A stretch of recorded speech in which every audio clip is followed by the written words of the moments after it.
we don't have to, it's not a traditional meeting, so we're just going to be discussing budgets. Correct. We do have to have public comments, so I'm going to open it up to public comment for our first portion of the evening. All right, great. We will do public comment again at the end of the evening. Over here. So it's so nice when you've done things like 3 years in a row, you know what to expect. We're kind of at that process. Jonathan, this is new for you. So just to reiterate kind of what we've done now in year 4, we do an October work session so that all directors and building leaders and SAU, I'll say, can present all the wants that they would like, right? Wants or needs and then changes in the budget. It allows the board a direct opportunity to ask them one-on-one. What you'll do is answer any questions you may have. We kind of go back, and then we have our board meeting next week. Finance meets. All this stuff starts to come in motion on what's being presented. These are what we call the first draft. I told all directors and leaders to put all of your requests in for a couple reasons. One is we want to continue to bring forward the evaluations that we're having in the district so that it's on record with the community, and whether some of those requests are cut or whether we find different avenues that we need to, it continues a running log of what we may have requested multiple years in a row, or maybe new things that are coming forward. The real goal of these work sessions is so that the board is more aware in depth at this level in a work session, but more importantly, you get to hear the people that are in the buildings or in the director's roles and the impact it's having on them, and why they're identifying these areas, whether it's a position, whether it's a material, whether it's an increased line, because it really impacts the work that they're doing. So after we present, feel free, we can do it. We didn't do one fell swoop last year. We did one at a time. Yeah, one at a time. And then we'll kind of go from there. And then really the board takes that, digests it, and then comes to the board meeting to really begin where we kind of want to start to move the budgets. Does that sound all right? Sounds great. Okay. In no particular order, I think last year we started with Jim. You want to go Jim again? Yeah, sure, I'll go. Okay. I'll kick it off. All right. Don't sound so excited over there. Really excited. Ah, jeez. All right. I made some notes. I should be brief, so give you guys plenty of time for questions. Overall, my grand total increase ask is up 17%, which equals $166,000, $166,332. Big drivers. At all locations, I increased all building maintenance trades, which includes HVAC, electrical, plumbing. I overspent all those categories last year at all schools. I put painting back in again, and that was a cut from last year, so increase there. Slight increases in custodial supplies, just slight increases on paper towels, toilet paper, liners, that sort of thing. Utilities across all accounts were slightly lower because we're trending down. So I took that into consideration. There's not huge jumps there because I still wanted to be conservative, but we are on the downtrend. And can I pause you there on Yes. that? So now you're coming into year 3, right? So year 1, it was you readjusting. Correct.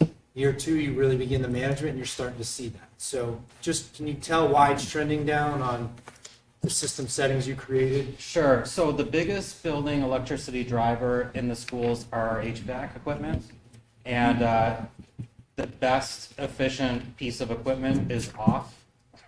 So I try to keep them off for as long as I can, meaning, again, I have the school day pretty much planned so people are comfortable that there's plenty of heat and everything. But if there's not an activity that's scheduled in a certain space, that unit is supposed to be off. So I try to manage that within a reasonable time. For events that happen, say like auditorium, there's a concert at 6 o'clock, I'll turn the unit on at 5:30, just so it's adequately temperature controlled. But I pay very attention to the ending time and turn it off right at that point. So, and then for our heating system, on the oil and propane side, We have what we call the building setback, which means after 4 o'clock or so, the temperature decreases by 6-7 degrees and stays in a night mode setting. And then, half hour to an hour before the start of an activity in that space for the school day, the heat will get back up to that. So obviously we have some troubled spots, some spots we have poor insulation, so those times adjust a little bit, but that's all stuff. That's why controls are a big piece of facilities management. And we should not have any overheating rooms or very, very cold rooms. But with failing devices, I try to keep a back stock of those repair devices. So if something happens, I try to attack it pretty quickly. So that's the utility drive. It's great. It's just, it's one of the course corrections we've been trying to do since you started, is temperature. Yes. So temperature control is big, and you can tell that it can significantly save districts money with appropriate controls and temperature set. Okay. We're not perfect, but we try to address things as quickly as possible because it has an effect. Others are slight increases in contracted services for safety systems and inspections. Those are just normal increases. Auditorium was a big topic of conversation last year for making repairs and supplies as a budget item. I put those back in this year. That was a last year cut. Other bigger stuff that you may see is I put in a replacement exhaust fan at the middle high school and replacing some dated electrical panel breakers at the high school as well. So that might be an increase you'll see of $2,000 or $3,000 per, and this is again preventive stuff. That doesn't necessarily mean a capital project because it's not $10,000 plus. So if we can work those into the budget year over year, I think we can stall some stuff. Two other areas of increases that I want to point out is our grounds lines. Again, I feel like a squeaky wheel and Groundhog Day once again because we made significant cuts last year in those. So I raised all those back up again. So that includes crack sealing and pavement repairs.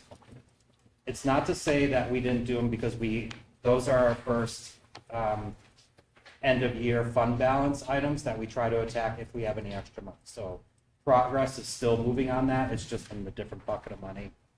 I added catch basin vacuuming. Those are those big Vector trucks, so we don't have flooding in our parking lots. I don't think those have been done in a long time. I added front paver repairs in the front of Maple Street here because you can see there's a pretty serious lip happening where the curbing is, and I want to get that trip hazard taken care of. I want to get a new flagpole for Maple Street. I have some concrete work over at the middle high school because I have deteriorating entranceway transitions and a dumpster pad I want to put in, and then more for paving. So those are big numbers in the grounds lines, as you can see. And then two other quick things is continuing on with our snow blower replacement plan. We try to replace one a year. And then custodial equipment at Maple Street and Middle High School. Again, squeaky wheel, cut last year, putting it back in again. That's pretty much the synopsis of where you could see the bigger increases, but yeah, I'm done. Can I go back to the auditorium really quick? Sure. So we did use some surplus last year to Yes. address some of that. Another thing was we had it evaluated. What's the better word? Not evaluated. Inspected. We had it inspected for the first time that I'm trying to use appropriate terms in a long time. In a long time. And that is, he's referring to our stage rigging, which holds up light fixtures on the stage and our curtains. So we got that recently. We still don't have a financial aspect to it, so it's not necessarily in here, but might be a discussion either if we get those numbers back as we move along, or we might be coming to the board in the spring asking for some of the stuff. So was it found to be unstable or unsafe? It's like, how do I say this? Nearing It's- the flood. There needs Yeah. to be areas that need to be addressed, Okay. but we were not told we need to shut anything down. Okay. Yeah, if I can add one more thing to that, just like HVAC, like, there were things done in 97, 98 that were code at the time, but the code has since changed. So, and gotten more strict. So now that you have things evaluated, they're like, oh, this doesn't meet code. So, but it did at the time. Sure. So, hope that makes sense. Yeah. Any first questions for Jim as you're digesting? I just had a really quick one. Before when you started, you said something, something, something, and then you said painting. What was the first thing that you said? The first one was all building maintenance trades accounts. So Like HVAC. HVAC repairs, electrical, and plumbing. Got it. Thank As you can see in the other category, I overspent them all. Yeah. Can we talk a scooch about wasps and bark mulch? Sure. Okay. So, because those are just two areas. So, yeah, what's happening with the hornets and wasps, I guess? If we get a concern or a complaint that they're around the school, You just want to address we it. buy You just want to get cans and Yeah. we spray them at Yeah. early morning before they arise. Right. But we just got to know about them. And then bark mulch. Do you mean playground mulch or Well, regular? there's just for all the grounds, there's the Cosino bark mulch, those lines there, which I was guessing is just so that everything looks. Yeah, Nicer. Quiznos is the, like, if we were doing regular bark Yeah. mulch around to dress up beds. And Yeah. then the wood safety fibers are for the playground specifically. Got it. Okay, So thank two you. different types of Two different mulch. types of product. Okay.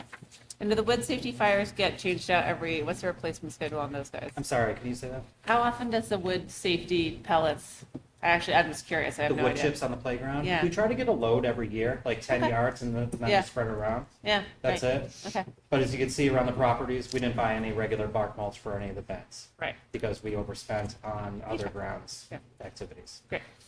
Just to go back for a second to the last thing you said about code.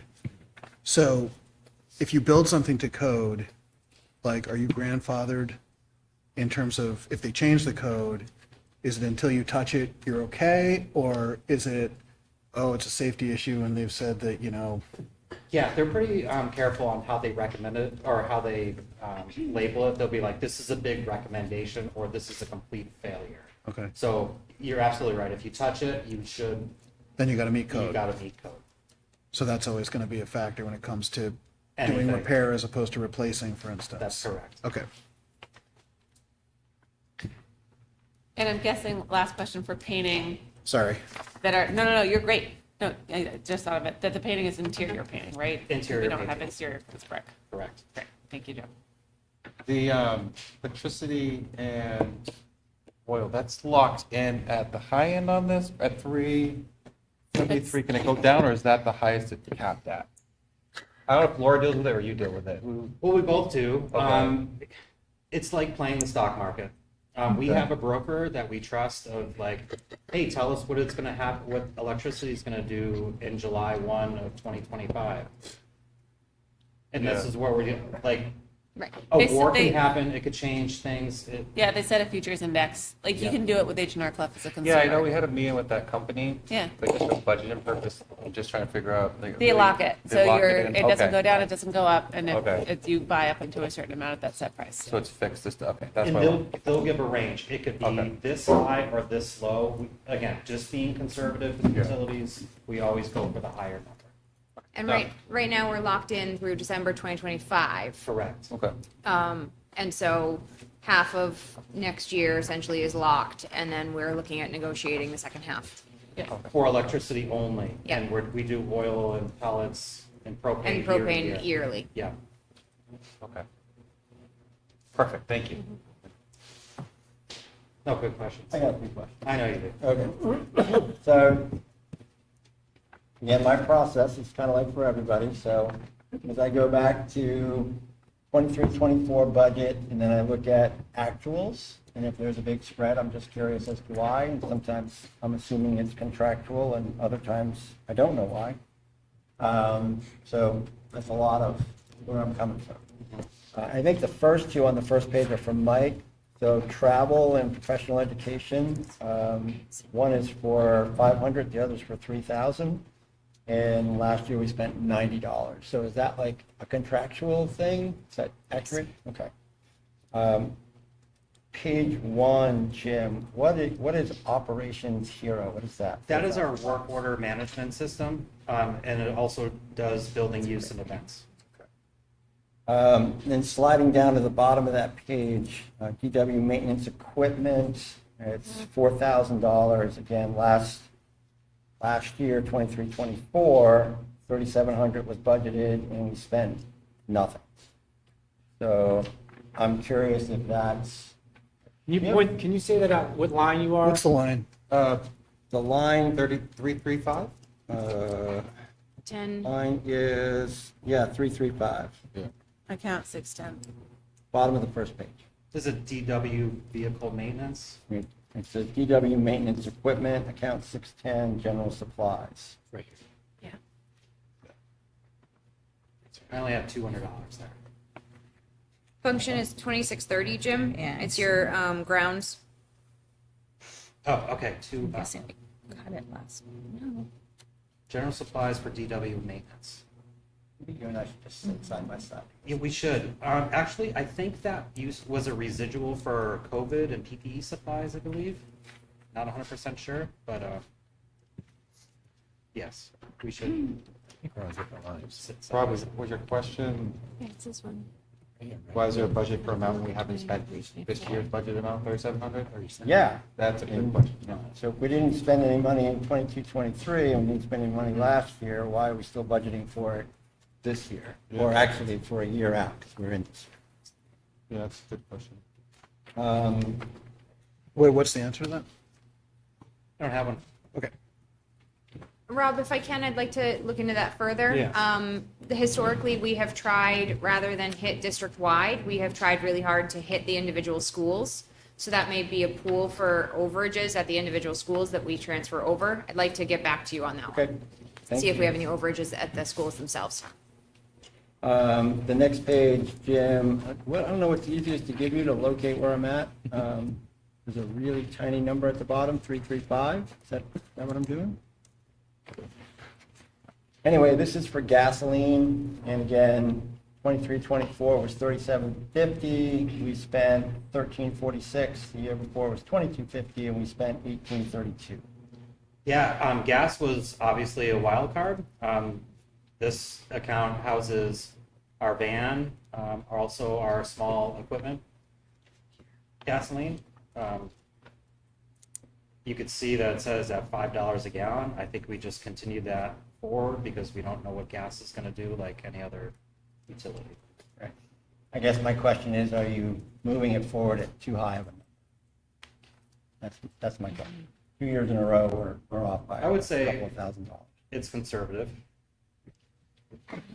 Fair statement. Okay, moving, now I gotta figure out my page here. This is on page 3, and this is the security project, and it's the maintenance agreements, BUI. Again, so last year, 23-24, 13,834, we spent 5,900. The year before, we spent 51, and 24-25, we budgeted 14.5. This year, we're budgeting 16,000. So that's a very big discrepancy in, Tell me again What? where the budget title is. Yeah, you're saying page 3, can you, It's budget six- unit what? budget unit 1012660000. Okay. Like the whole thing. Did we have a maintenance control agreement last year, or is this new? No, this is new. Maintenance control is our security cameras, fire alarm inspections.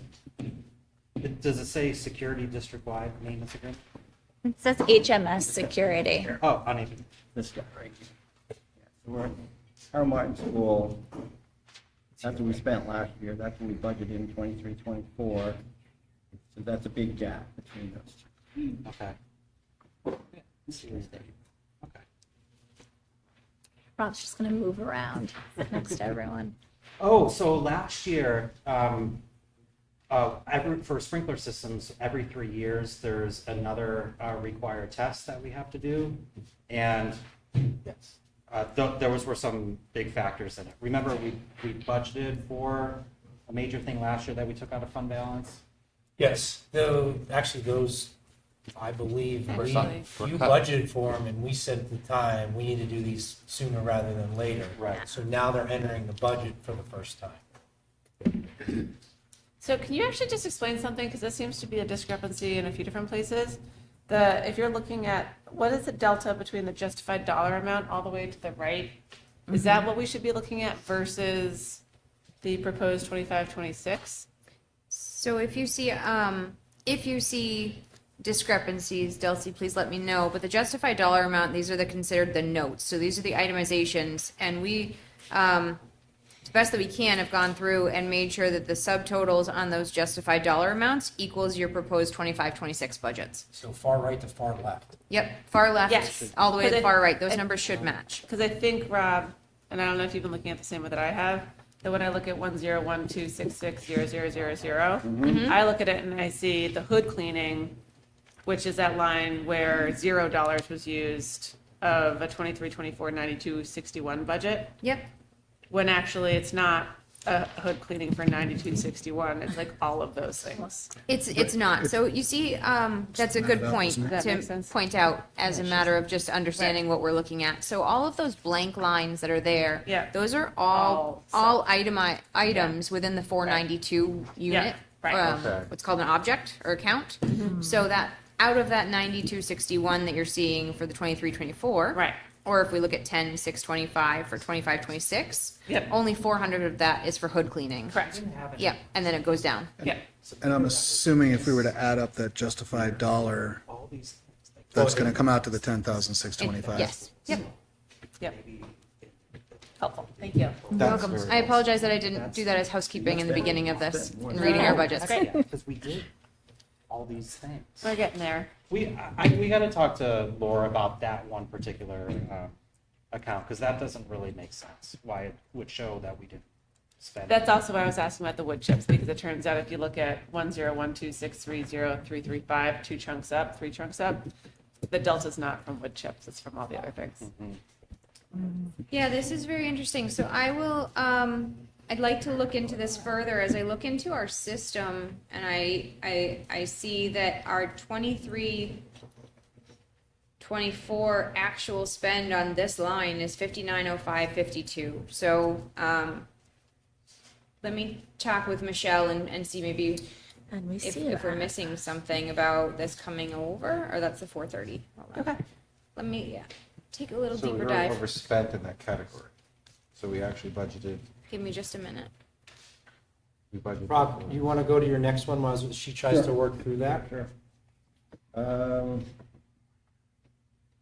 Could you explain that? Oh, I'm just really curious with the KMAC restroom cleaning. Oh, yeah, that's I really was cool. like, I gotta know about that. Yeah. What is this? It's basically a pressure washer and vacuum all in one. So it cleans restrooms really well. I've used this in my past district, so it's like you're just hosing down a restroom every night, but with higher pressure.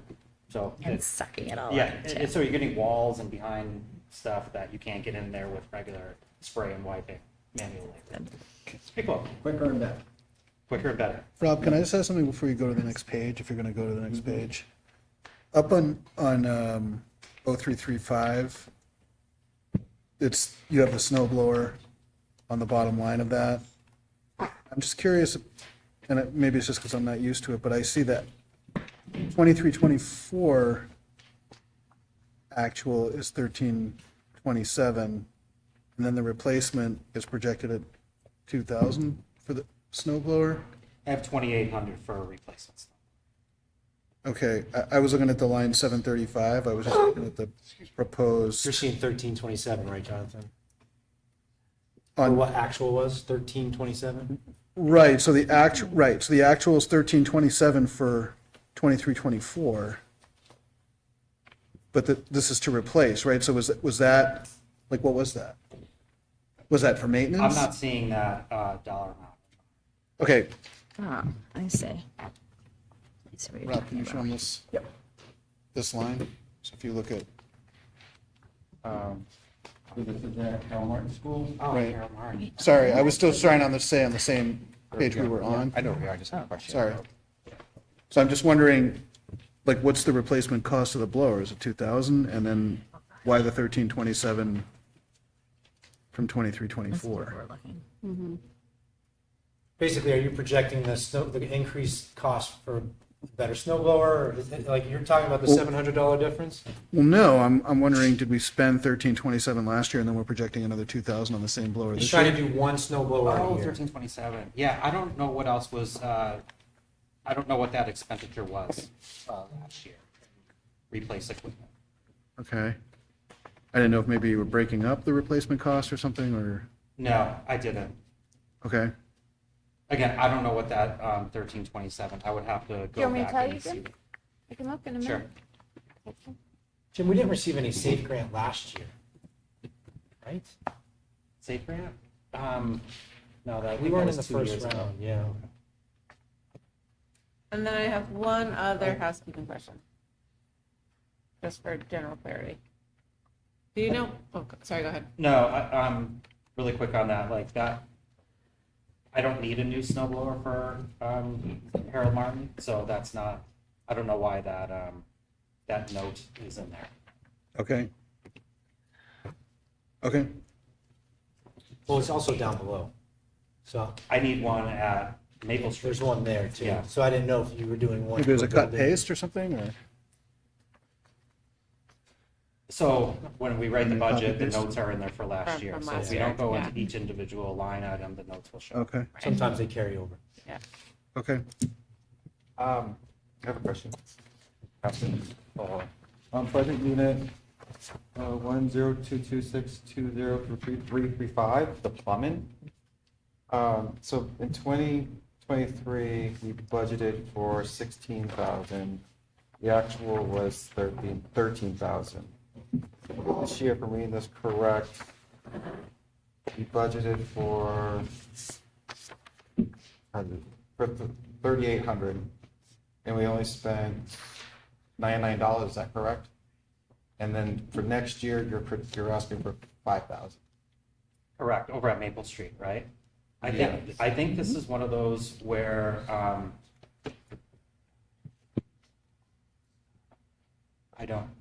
I gotta jog my memory, I don't know why we asked for more money. Or this was a budget transfer for another project then. I mean, I didn't know if there was, like I'm really curious, like what the heck happened in 2023 here at Maple Street for $13,000 plumbing? Was it It's the basement, wasn't it? was it the basement? Is that the I think that was, job to get all the? I can't water out of remember. it? Yeah, that they was the did, year yeah, prior. we did Something have happened. the, That was the a year lead. prior, when I first. Yeah. Right. So something that we knew that was going to happen, that we budgeted for 16,000, and we spent 13. I don't Okay. know. And then, I'm just curious how we got that number, 3,800, No, it's just a general. and we haven't spent much this year There's at a lot all. of money. Right. So that's just an observation. Jim, does a suspension bridge ring a bell? Laura's looking it up now. Oh, yeah, we bought, that's for the playground. Okay. Over at Harold Martin. So that's where that came out of that snow blower line, was that Yeah. piece for the playground. Yeah, Brown's equipment. Grounds equipment, yep. Okay. Well, my kids like that suspension bridge. And then good Jim's is bridge. unique. I mean, you know Jim, it's, It's a super, his is fluid because of what's popping up. So the overages that he was speaking about, we can piece all this together and find them all. So we can definitely, anything you have questions about, we can clarify where or what it was purchased for. Jim, on middle high school building utilities, ends in 365, similar scenario. So 22, 23, we budgeted 42, we spent 45. Last year, by last year I mean 23, 24, we budgeted 63, we spent 46. But we're still budgeting 66, and it seems like we're on a downward trend. Those were on the utilities, correct? Yes. Yeah. Or are you looking at electricity? I'm looking at the whole bucket. Okay.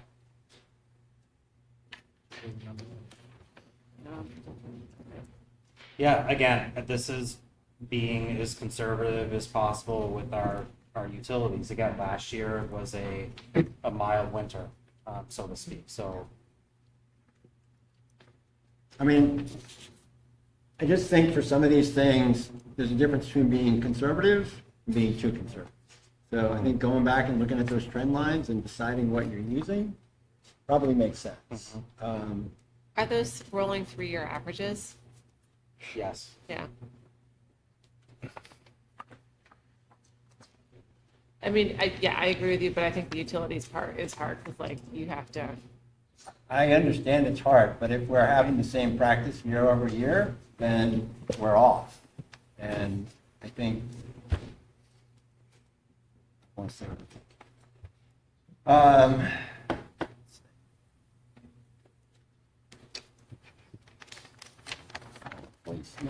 When was the last time we replaced the custodial floor machine here at Maple Street?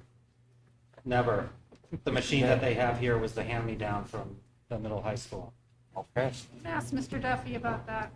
It's a little Yeah, I'm just sensitive. curious, you know, Yeah. I don't know what the Don't look at it too hard. depreciation on those things are, but that's good to know. So this, I think you already explained, Jim, the HHS grounds maintenance going from 15 to 32. And we had spent 17 and 20 in the last. So we're just under budgeting there. Is that what you're feeling like? We're not? There's things that I purposely hold off on, just because getting through the year, because I don't know what else is gonna hit the fan. So I'm a little bit more, even though I'm asking more for grounds, it's traditionally like, okay, well, it's seasonal. So let's see where we're at before we start pulling triggers. And sometimes I just run out of time because we have a lot going on. This next one may be similar to the one that I mentioned earlier with Laura. It's the BUI agreements for HHS.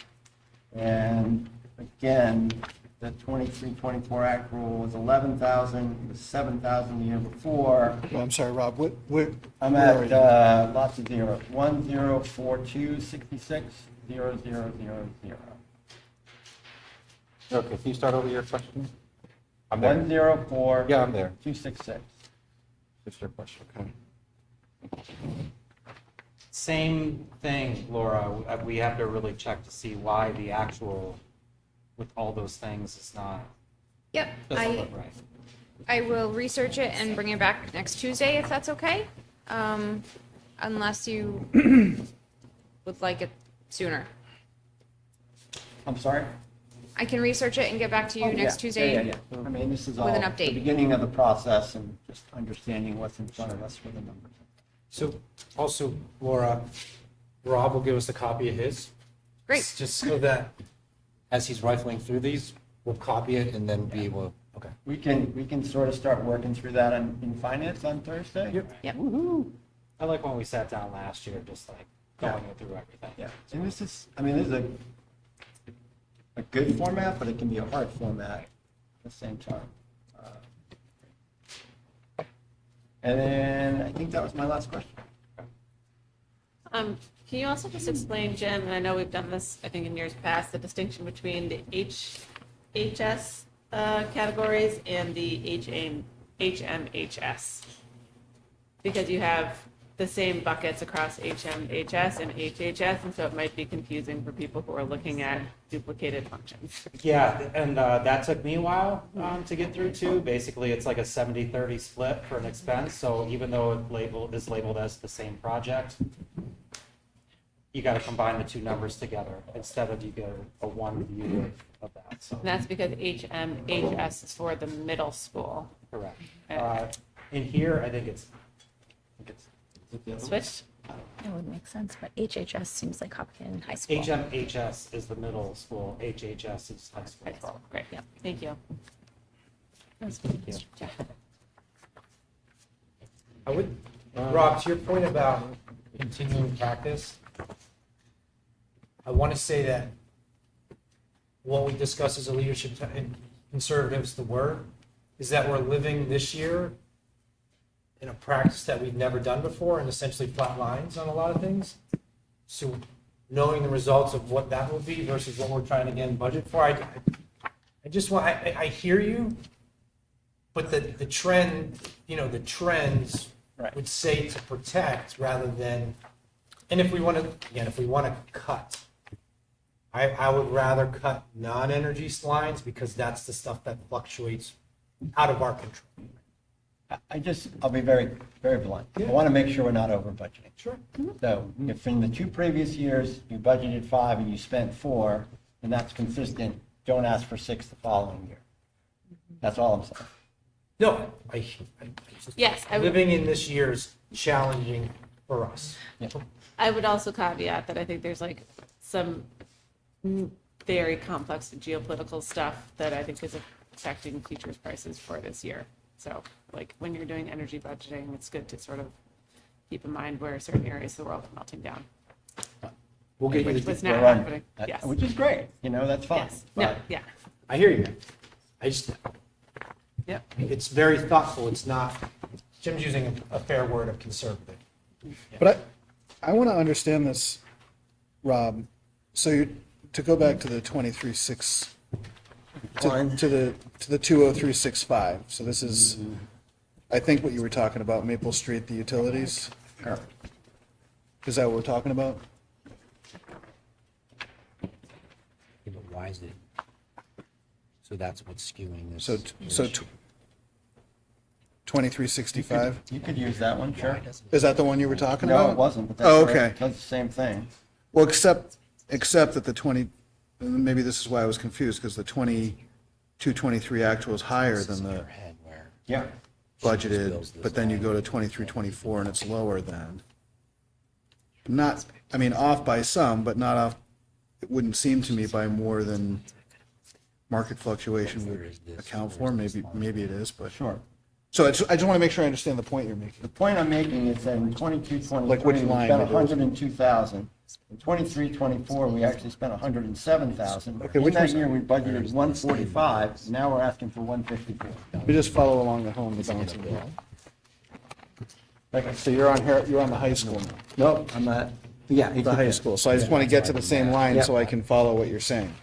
because this looks like an overage You're up when here. it wasn't. Yep, so looking at the gross totals, Yeah.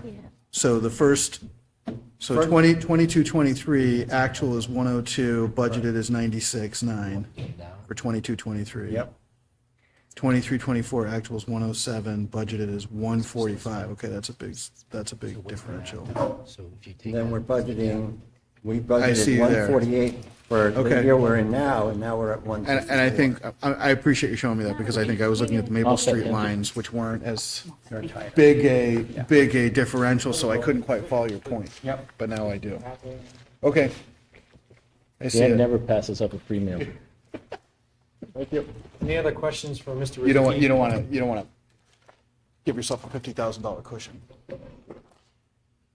No, this is a complex budget, Jim. Thank you. I think the only comment I just want to add on here is that I am really surprised at how many repairs need to get done. And I understand it has to go into a budget in order to be transparent and clear. In order to maintain our facilities, these things have to get done. I know there's increases, but that's just how we continue to maintain our buildings. And I think it's great to show the community this is what needs to get done. Simple things to maintain our houses are the same thing you got to do when it comes to maintaining schools, especially when we have students in here every day. So that was the first thing I really was surprised at how much maintenance needs to get done, but you're doing your job, detecting what needs to be done. So I want to say thank you. So. And great job. It always stinks going first. I know. I don't mind it. Well, his is the hardest because his money is it maneuvers so much. I mean, it's district-wide. It's true district-wide. And it seems that historically, our facilities and grounds have been underfunded.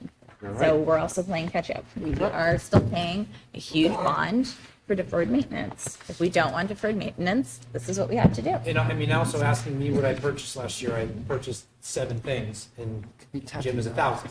So trying to recall why money got moved to where is a challenge, but we can certainly pull any of that information. Thanks, Jim. Thank you. Thanks, Jen. Teresa, Is it me? You sat next to Jim, so. I know. He very nicely said there's a seat open, so I did. All right. Oh, Let me yeah, put look my at little this. budget doc. Huge. HMS.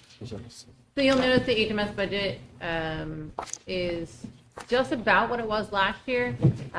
We definitely have some areas that are higher, but we try to accommodate those in other areas. So general supplies is up this year. If you remember last year, we did not, like, we reduced our supply numbers significantly and really supplied the entire building with our surplus to meet the needs. So we were really trying to be accommodating and supportive of what the community was saying. So we cut back on our supply budget last year. We've used most of that at this point. We will need to buy more supplies. One of the other pieces for the supply purchases is that we have a new instructional program with our Amplify curriculum. And it just has some different needs, flashcards, markers, larger chart paper, things that our previous curriculum didn't have. So we don't have a surplus of some of those items. You'll also see in the general supplies the replacement of some of our pretend play sets in kindergarten. So those are like our kitchens or refrigerators, some play costumes. Play-based learning is so important in kindergarten. As you can imagine, you have 15, 16 kids hammer on a kitchen every day all year long. That's only going to last a certain length of time. So we did put that in there. Similar to what you guys were talking about with building needs and things like that, we have some whiteboards that are nearing the end of their usable life throughout the building. In talking with Jim and asking around the building, it has been, several years since we've replaced whiteboards. Some of them are constant shade of black that we're then trying to wash and rewrite on. As you can imagine, those are the central piece of our instruction throughout the day, whether we're projecting onto it or we're writing onto it. So I put into the budget to replace several whiteboards. I'd like to start just doing a few a year to, kind of tackle that project. Also on there, not one you would expect, is the staff room refrigerator. We have, a lot of staff who put their lunch in the refrigerator, and our refrigerator is no longer sealing appropriately. There's a sign on it that says, "Please kick." I'm not kidding, because you have to push it and hold it so that it will seal.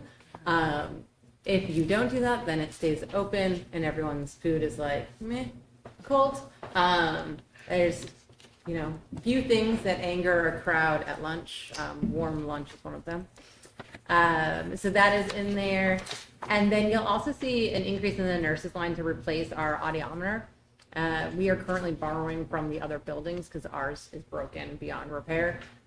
We do screen the students at Harold Martin for hearing. And then when we receive referrals for special education, that is one of our steps. So the nurse has asked for that. And like I said, we have been borrowing throughout the other buildings, but that gets a little tricky sometimes. And then the final major increase, which isn't too much, is just that budget amount for field trips is up due to the cost of busing. And that's just kind of where we're at. We did have some decreases in our music budget. She did not need the music software that previously had been budgeted. And so she was able to take that out of the line.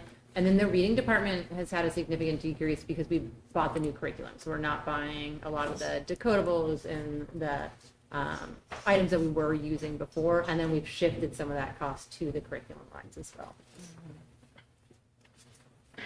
the washer dryer.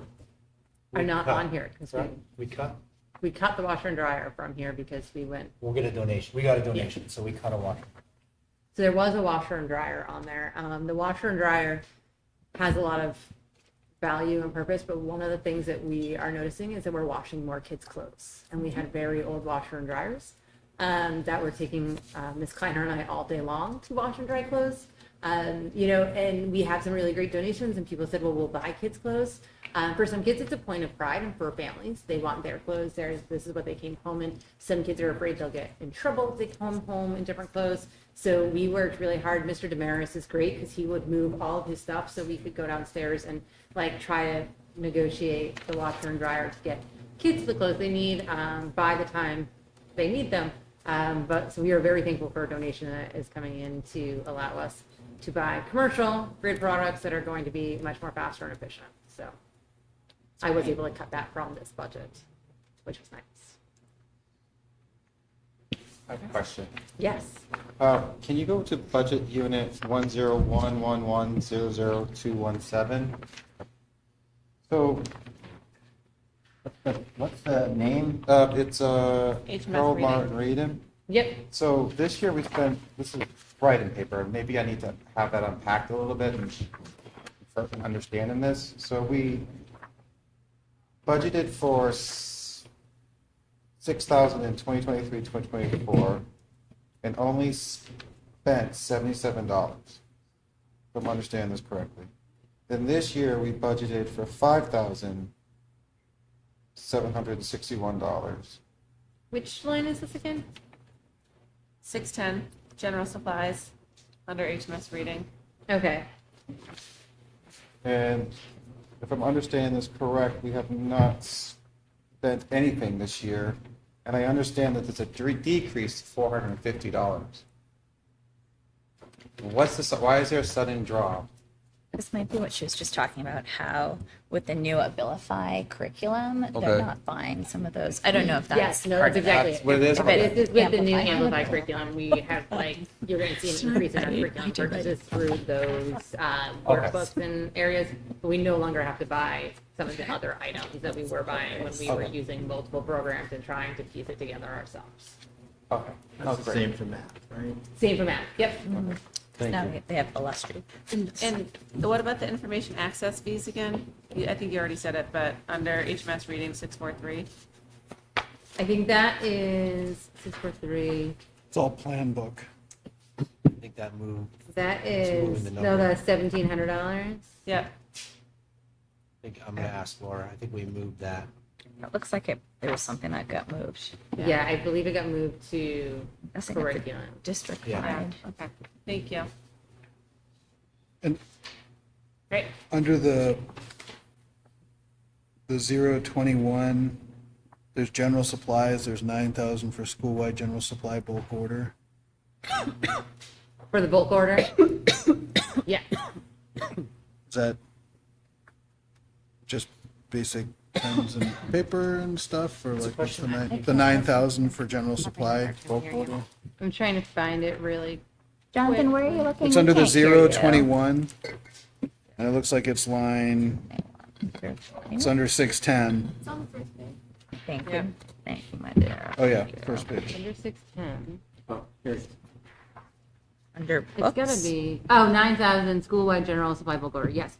So that's all of Just the like papers and pens? paper clips, pens, pencils, folders. Okay. That's the number that we really worked to reduce last year with all of our expo markers and, I remember there Okay. was savings there. yeah. And the other thing I wanted to know was the, under 014, there's the principal travel, principal tuition. Like, what is that? That is, contractor. Yeah. So it's part of the The contract. tuition is part of the, what does that mean? Is it Like compensation? if I were to go to, if Yes. I were to take a class. Oh, okay, they would okay, pay for an okay, extra okay. class. Oh, so training stuff. Yeah, Okay. yeah. Yeah. Yep. PD. All right. Woohoo. Anyone else? I always want to follow you. You don't get, a free pass from Rob. He smiled at me. Actually, you do. I got a smile. My notes here say actuals and proposed synced very well. So, Look at that. I have no questions. Well, and it should also be noted that in all, you have an increase of $479 over Yeah. last year. Can you read So- that a little bit louder? What's your, Yeah, yeah. 470? I mean, that's- $479 increase. We try to be so. really thoughtful when we do this. I have to, my staff really thinks about it, asks about it. We go back and forth. We try to be creative and outside the box. I have to give so much credit to Mrs. Eaton, who also goes through and looks at every one of these things and can tell me to the penny where everything is at, the drop. So I really am appreciative. And, budget season's difficult. So. Great. Good job. My turn? Your turn, Carrie. Dr. Sidoti. All right, you will see in my budget, the bottom line is a decrease of $740. Hold on, I'm not there yet. You're not there? There's within supply lines. Technology. The increases are really truly due to inflation. I mean, simply put, the cost of supplies have increased. For example, you'll see an increase in nursing supplies, science consumables, art supplies. When I think of art supplies in particular, I think of the clay. The clay has gone up. The music department has increased. I have a bit more students than I had last year. We have about 220 students, but just the sheer amount of students that are participating in the music program, out of 220, 104 are in band, 79 are in chorus, and there's materials associated with that. Library budget's up a bit due to replacing technology and materials according to a replacement cycle. And just to echo what Patrice said, you know, this budget is thoughtful. Decreases were made where it was possible. So for example, classroom periodicals, the magazines, The Time for Kids, were reduced because the Amplify Reading curriculum really picks up those pieces. Students can still access periodicals from the library, but it's not necessarily something that's mailed every week and handed to students. So small fluctuations. You know, we really tried to use what we have and think outside the box for certain types of lessons and programming. I'm sorry. It's okay. Great. So is this a change in the curriculum and how we're delivering what Andrew was alluding to, the math extensions? 2023 was 8,900, when we budgeted for 11, then it was 5, So the 11, now it's only 500, is there something changed there? Yeah, so the math consumables are largely the math workbooks that all students have. The IM curriculum, that was moved over to Rebecca's Okay, budget. okay. So it's more under her scope? Yes. Okay, Yep, that makes sense. We did that for this year. Okay. Let me talk about my position. We'll do positions at the end. Okay, Yep. all right. Mr. Nato, how did I do? You did great. Did I? I think everybody's going to give you their budget next year. We do them all. I don't know about that. I did have a question, but I think it's for Mike, actually. Should have asked it when Patrice was up. And the phones line, Yeah, you'll see so that there in was a every. big increase. That was that work that we did and that we took through the surplus or Yep. something like that, right? And now it's back. That's our new contract, yeah. One of the trends you'll see with the budget this year is that, with fresh eyes on it, I have moved a couple of items between expenditure lines. So we, Michelle, myself, and Matt decided it made the most sense to put the phones into Matt's technology lines versus the individual schools. So you will see them being cut from the schools. I'll emphasize that, the work that her and Michelle done, and going back to his and that, the big question, Laura already found where the money was actually being taken from rather than what was budgeted for, so we'll clarify that.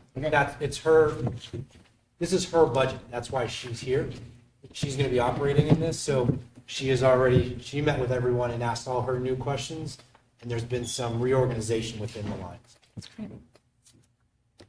And to Ms. Sindoni's, Dr. Sindoni's point, I met with Mrs. Masters, the nurse here already, because she is already through her budget for the year. So she was trying to figure out what her options were to continue purchasing supplies. So it is not a lot that she operates within the year. And before we get to Chris, but I want to talk about it out loud, is the paper lines, another new set of eyes. We're going to actually probably be creating a bid for paper rather than purchasing it individually through the buildings, kind of like what we did for the printers and the computers and stuff like that.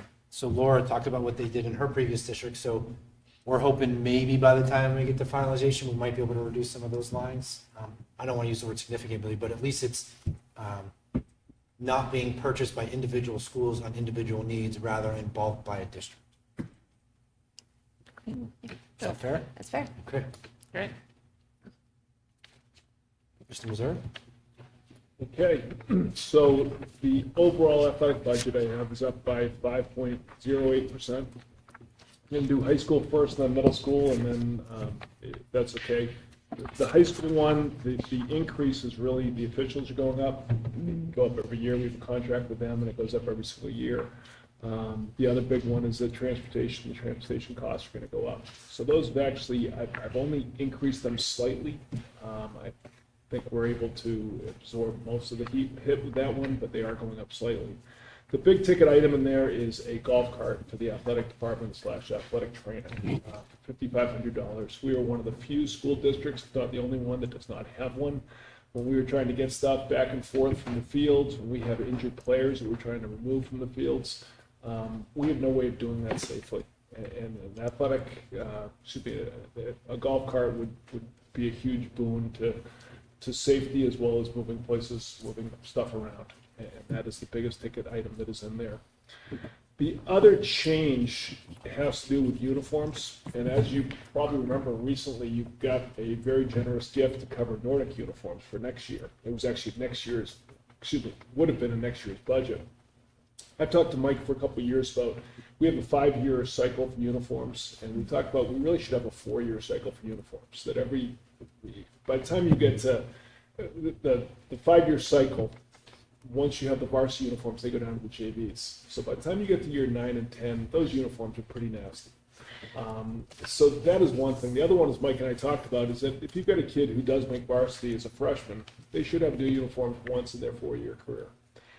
Having that gift this year is going to allow us to move from a 5-year rotation to a 4-year rotation. It means I can bump up things and start doing 3 sets of uniforms a year instead of 3, 3, 2, 2, 2, which is what we've done in the past. We have 12 teams to get uniforms. Now we can do 3, 3, 3 this year, thanks to donation, and 3 next year, and then get back into it. So there's a slight increase there. The Nordic uniforms are one of the more expensive ones, which is what the gift was for, and so that's why it is an increase there, but it's not a huge increase. That's the high school budget. On the middle school budget, the increases there, the Tri-County League, the dues went up dramatically. It went up 110% this year, which is crazy. They were running out of money, and so they increased the dues. So I had to adjust for that one. And the other one is if we're doing a 4-year cycle for the high school, we really should do the same thing for the middle school. And so this is actually an extra set of middle school uniforms, which is why that number is up as well. So all told, the total amount of an increase is $9,700. It's about a 5.08% increase. And to note, the busing was a 5% alone. The other one, can you please speak to football, the removal from football? Sure. So on the dues and fees, you'll see there's a savings of $1,900. That is really, we've saved the money from the football, so that is taken out of the budget. On the flip side, some of the costs are going up fairly dramatically. For instance, Country Club of New Hampshire, where we have been last 12 years, is for sale right now. And if they do not find somebody who is willing to work with our budget, that cost could go up dramatically. The other costs, Pat's Peak is charging more and more for their skiing. The Nordic Blackwater, we actually didn't get charged last year from Blackwater because they could groom the fairgrounds. So I don't even know what that fee is going to be this coming year because we missed a year with that one.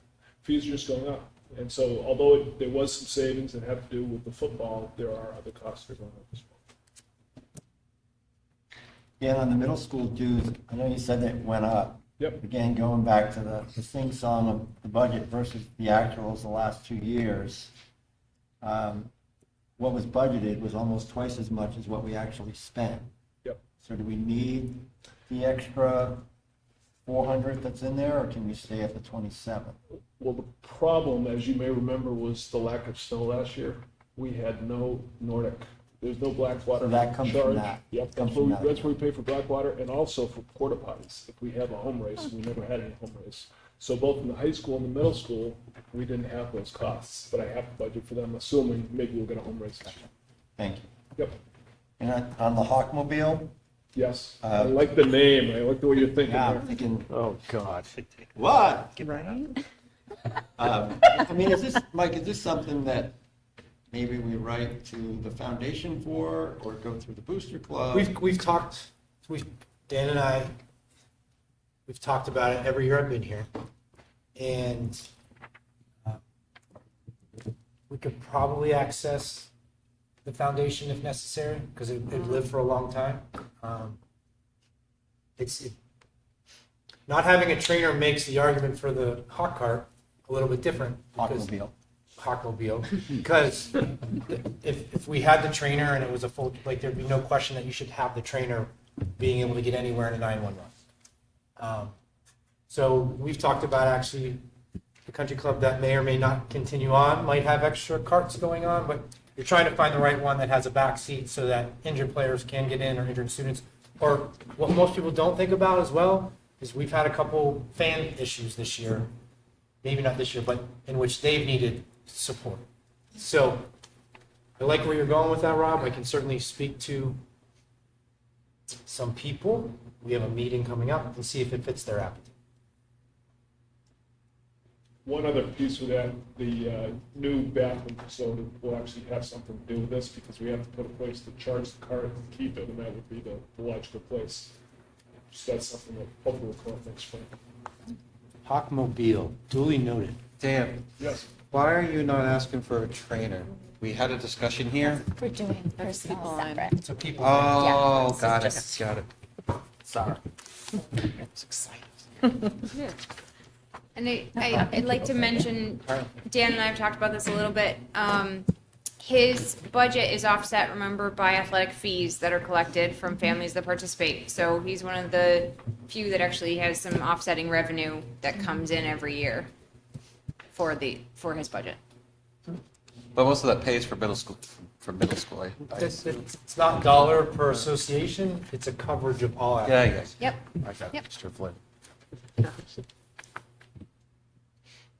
All right, anything else for Jonathan? Are you good? I know we're Yep. moving quick, but you're good? Okay. Yep. All right. Matt?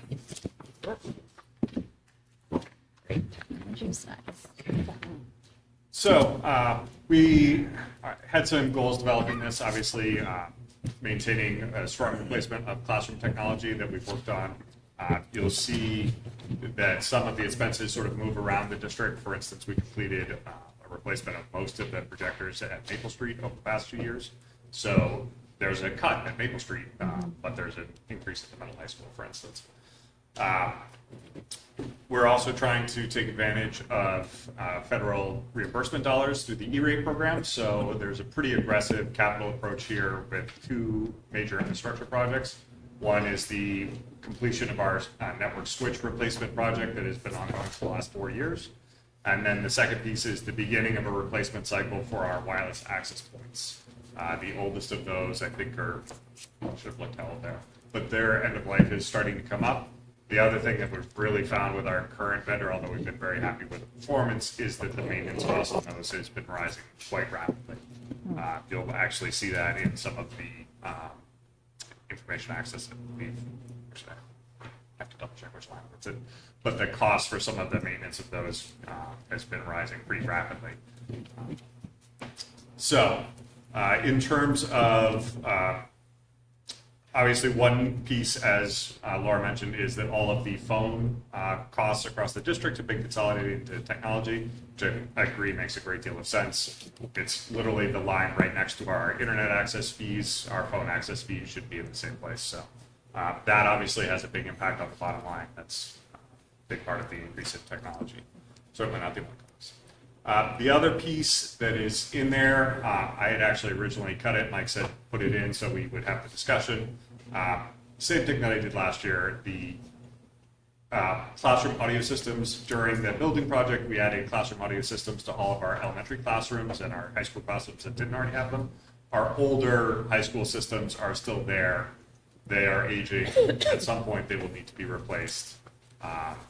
So there is $20,000 in the budget, $5,000 at the middle school, $15,000 at the high school to replace those classrooms.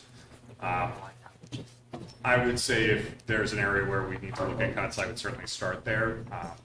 The equipment is old, but carrying on, it's not nearly as nice as the newer systems that we have, which are fully wireless so that the teacher can take their laptop anywhere in the room and connect to the wireless system. So they're much nicer systems that we put in during the project, but that replacement is in there. In this budget, I had originally put in a large amount for Chromebooks.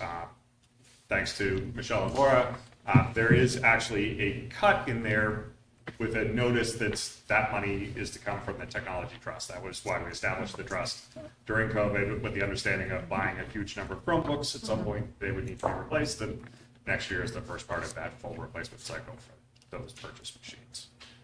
So this budget anticipates drawing $40,000 from the trust to bump up our Chromebook purchases. So of the increase on out loud, 28,000 is because we realigned the phones Correct. outside of building levels into your budget. Yep. Which certainly makes sense. It's a centralized expense. So of the increase in Matt's proposed budget, 28.7 or 27.8? 28.7. Yeah, 28.7 is due to the reorganization of the phones into the technology lines and the upgraded system that we went through, which, by the way, it's really nice having phones that work all the time. Yes, and it's Big deal. nice to have the coverage of when one breaks, they ship us a new one and we have it in 2 days. So sometimes longer. If the nearby warehouse has it, it's very quick. The other new initiative that's in there, there is a cybersecurity edition for cybersecurity software and monitoring services for teacher laptops. This is really one of those pieces that is definitely recommended as part of what's called an extended detection and response type thing, where rather than saying, we're scanning your computer for known viruses, it's really more of a behavioral piece where they're monitoring teacher laptops and saying, oh, hey, you're accessing, you seem to be encrypting a lot of files. Why are you doing that? Which is often the first sign of a ransomware attack. So having not only that software that has that, but actually having monitoring would be fantastic. And I'm very happy to say that there is some state pricing available. The state and UNH partnered on a contract and wrote it in such a way that school districts can join that, where typically we would be far below the minimum purchase for that type of pricing. So that's. Do we have that software installed already? We have a different product that offers some protection, but not as great. Is that why I couldn't go to that consulting website today? No, that's a different layer of protection. We do have different layers of protection of network level versus on individual computers. Okay. Trying to protect in multiple ways because the threats are multiplying. There are wonderful federal resources that send you all kinds of information to help you protect yourselves, but I find the best thing they do is keep you from getting any sleep whatsoever. So it's fun. The other thing is just the need sort of move around the district a little bit. So there's actually, thanks to partly the Chromebooks coming from the maintenance or from the computer trust, some of the general supplies are down a little bit. That actually reflects a move towards a Harold Martin piece because the classroom iPads that are in use at kindergarten, those are due for replacement this year. So just some moves around the district that can be hard to track. But try and keep those generally level, although obviously that's been challenging. And one more thing, can you just talk to the switch replacements? Because that's always a what are you talking about type of thing? Sure. So if you don't mind. Absolutely. So we sort of look at our network infrastructure as sort of having three levels. There's the firewall level, where that's our connection coming into the building and providing security for things that are transiting between the outside and the inside of our network. The network switches are the actual connect all the things together so that they can talk to each other. That's phones, security cameras, wireless access points, our remaining desktop computers. So that is the piece that allows all of those to access the internet, to have the power to run phones and access points. One of the things we're finding is that next generation wireless access points require more power. They serve more clients, so the switches actually need to be upgraded to meet that need as well. And then the third layer is really the wireless access points, the endpoint where the users connect So firewall gets out to the building, the switches connect everyone together, and then the access points are where people actually connect to our network for the most part.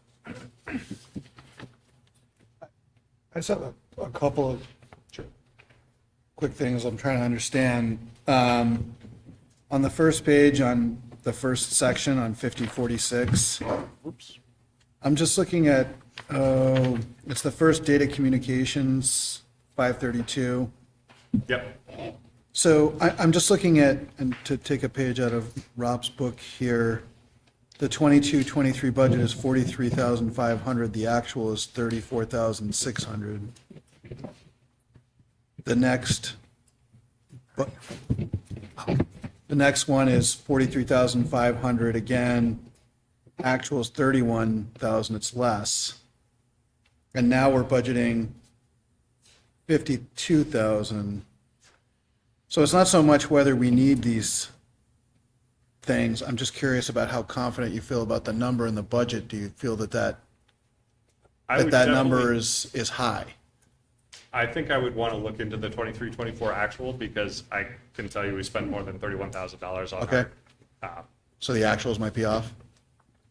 I would want to check that, because I'm Okay. pretty sure that we should be paying $2,800 per month for our network connectivity for our dark fiber and our internet access alone. Yep. So that would be more than Okay. that.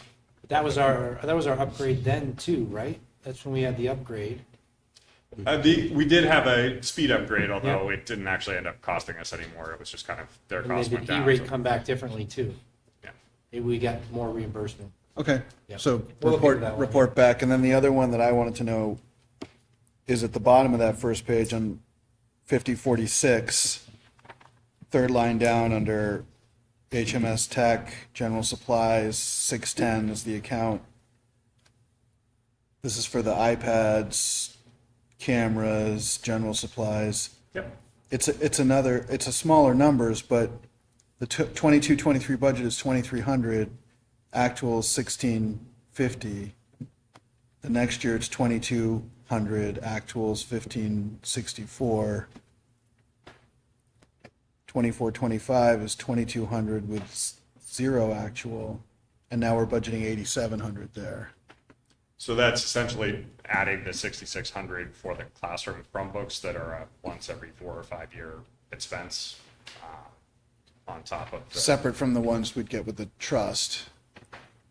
So typically the Chromebooks we've done at a district level because they're very movable. I mean, Right. I'll literally throw 20 in the back of my car and take them to a school when it's needed.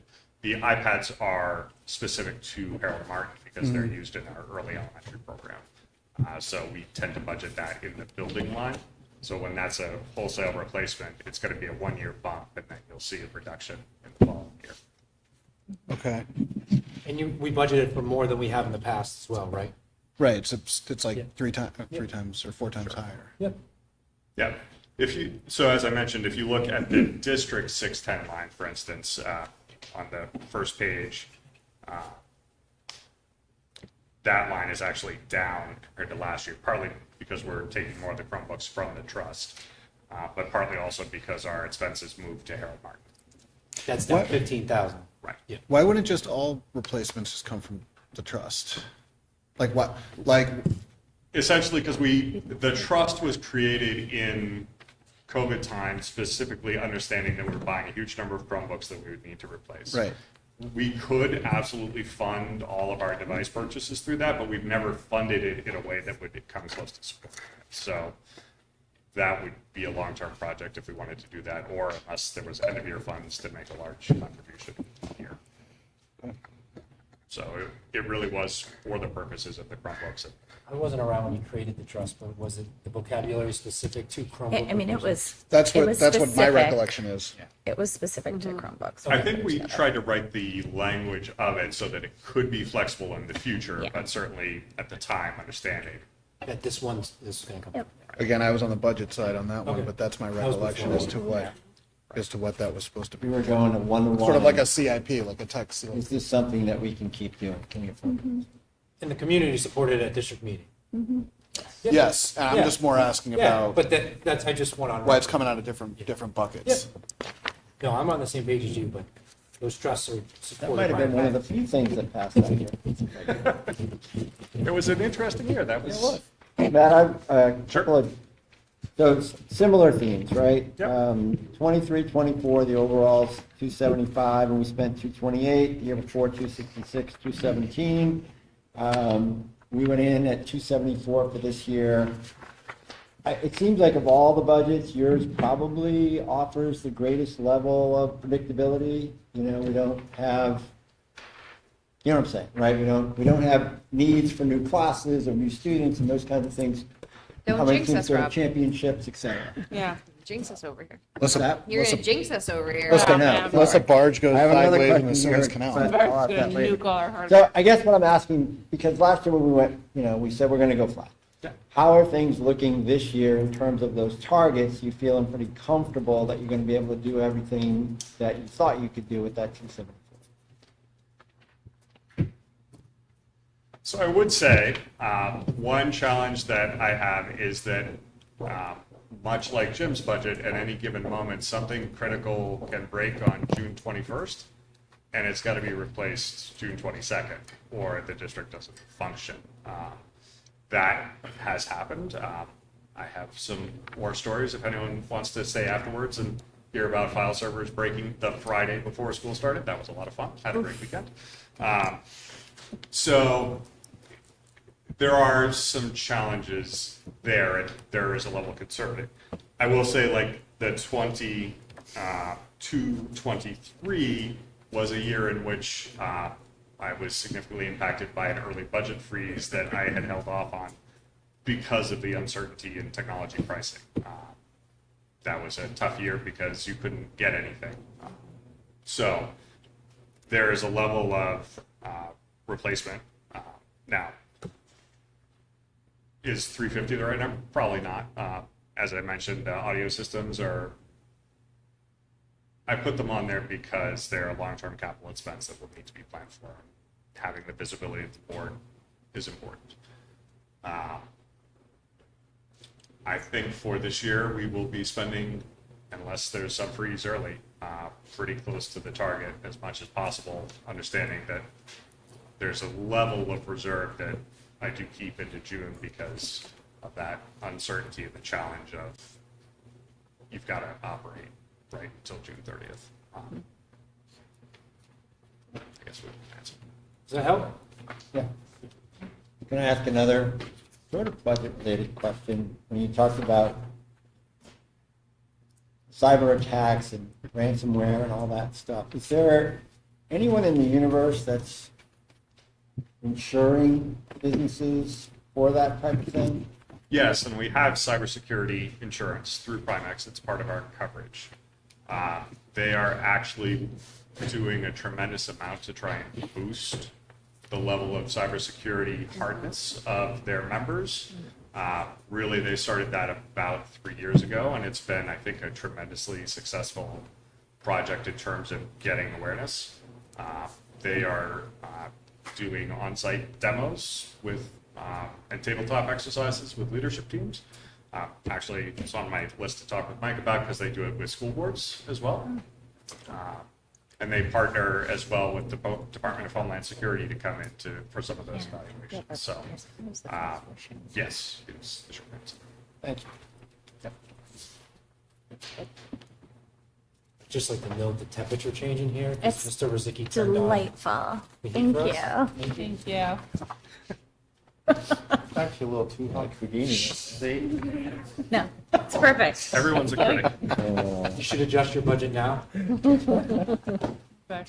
It is, it's going up right now. Thank you, Matt. Any other questions for Matt? I'm sorry. It's good.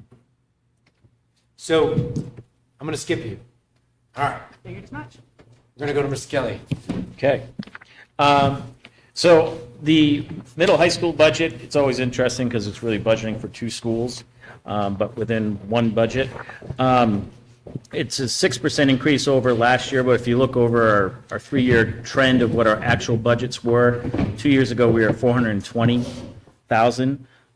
This year, we're at $320,210 overall.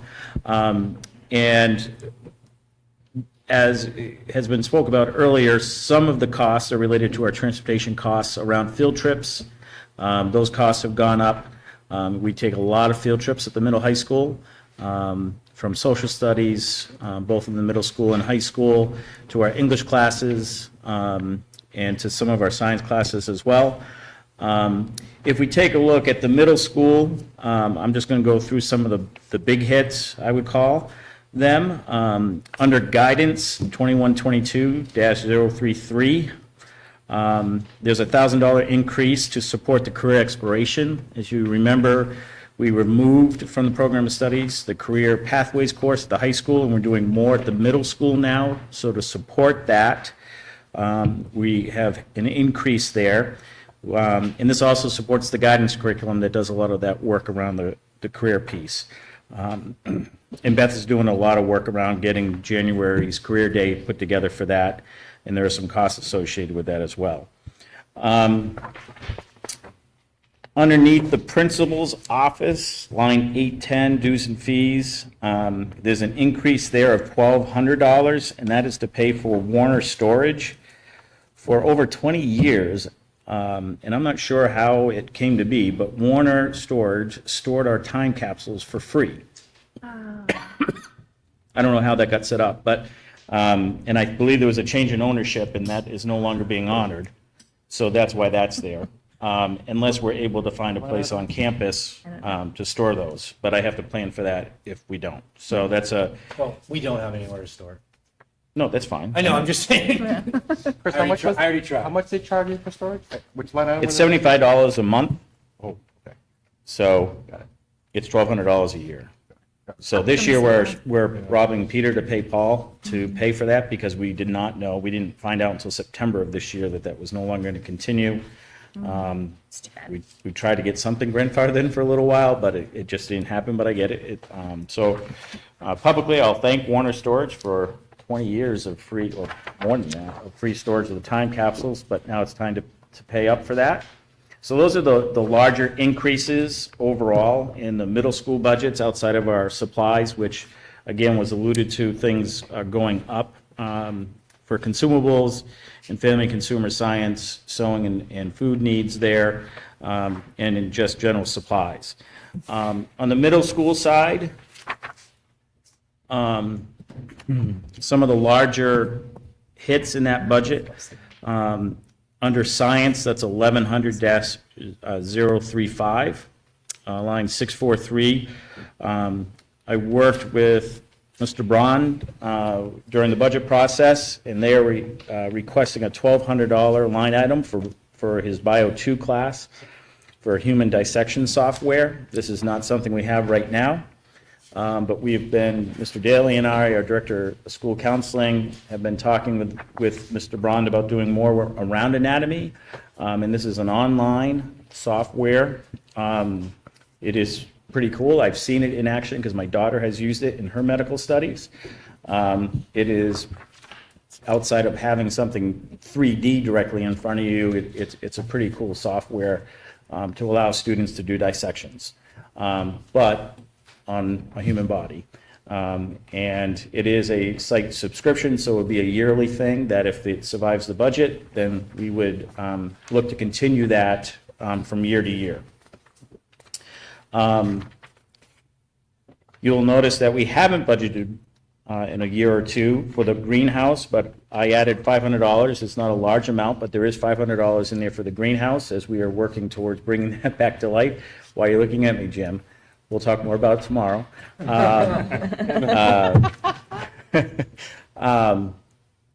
So yes, we're bringing that back. So those supplies are in there to do some growing and potting of different plants. This is probably the largest hit, is under vocational. So this is under 104, 1300-107.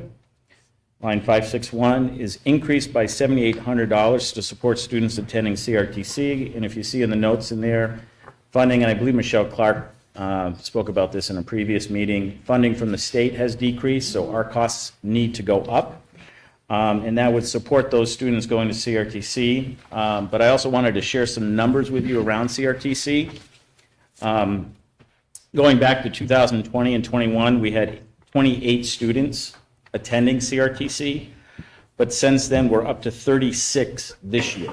So for the last 5 years, we've seen a steady increase of students that are being accepted to the CRTC program. We know that it's an important program. It also helps, again, to support the guidance curriculum around career exploration and the tools of the trade, so to speak.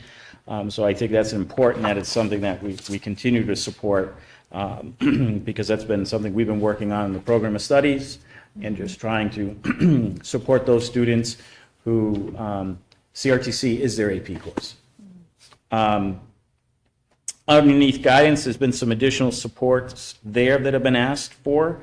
Again, to support speakers and materials around career explorations as their high school counselors get into classes and do some work there.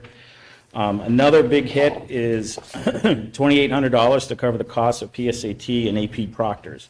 The reason why there's an increase there is because prior to Corinne LaJoy, the previous director of school counseling was the cost that we were charging for tests. We built a cushion, and so when I realized that when I became principal and realized we had a cushion, I'm like, we have to just charge what we need to charge, and let's spend that money to pay for our proctors. Well, we have gone through those funds. So now we have to have funds available to pay for proctors for both the PSAT and AP testing. So that's why that's there. Again, outside of those as big hits, they're smaller dollar amounts of $100 to $200 or $300, which is not uncommon when we see an increase in cost of supplies. So I will turn it over to Rob for questions. You get a reputation. So I'm going to get a reputation here. Chris, I actually have a lot of questions for you about reductions and how they appear here. So like on, don't say page, 0024. Are you under middle school or high school? I'm at HMHS English. So 23-24, we were at 29, and we spent 26. The year before, 27, and we spent 26. And now we're down to 1750.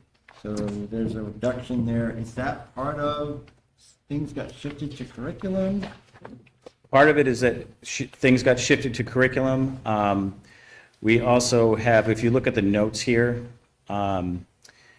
they've utilized Donors Choose, where they've paid a lot out of their pocket, and I've encouraged us to try and get away from that a little bit and utilize school funds. They've also done a nice job replacing the books that they need to replace.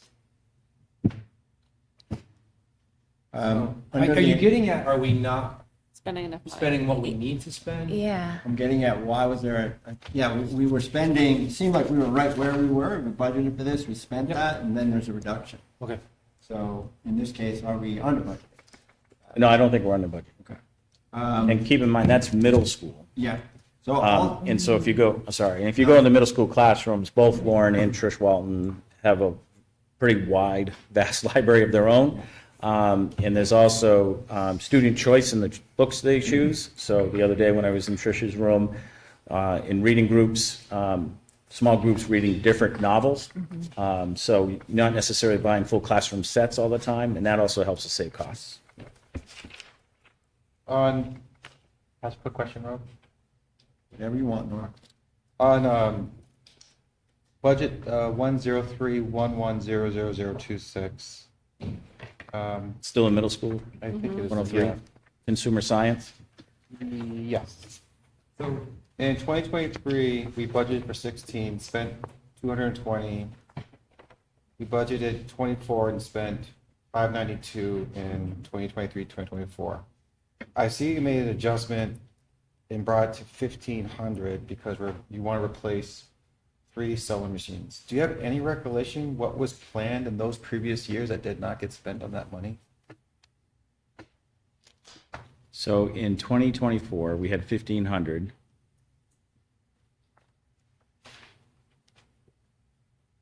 I'd have to go back and take a look, because I know that she's been purchasing those sewing machines. She's been in a slow cycle of 3 a year to outfit a whole classroom. It's just an observation that, you know, it went 16 and then it went to 24 and we're not using what was budgeted and now we're at 15. The question is what's going to be used? I think that's where I'm trying to get some feedback on.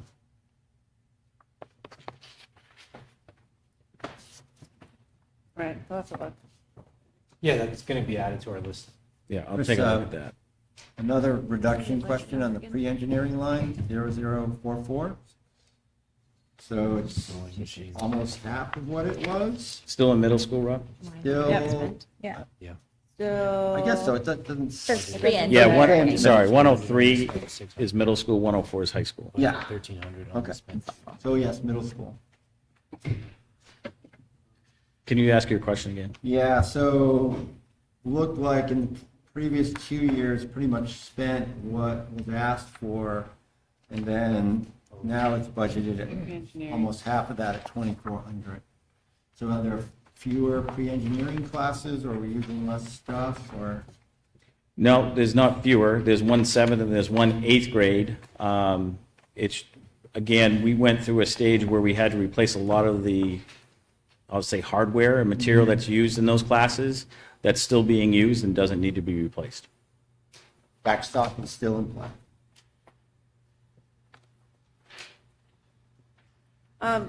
For HMHS math education, you might have said this and I might have just not been listening. The illustrated math textbooks that you cut, is that just because we're moving to a different math? Rebecca's. Rebecca's. Yeah. Thank you.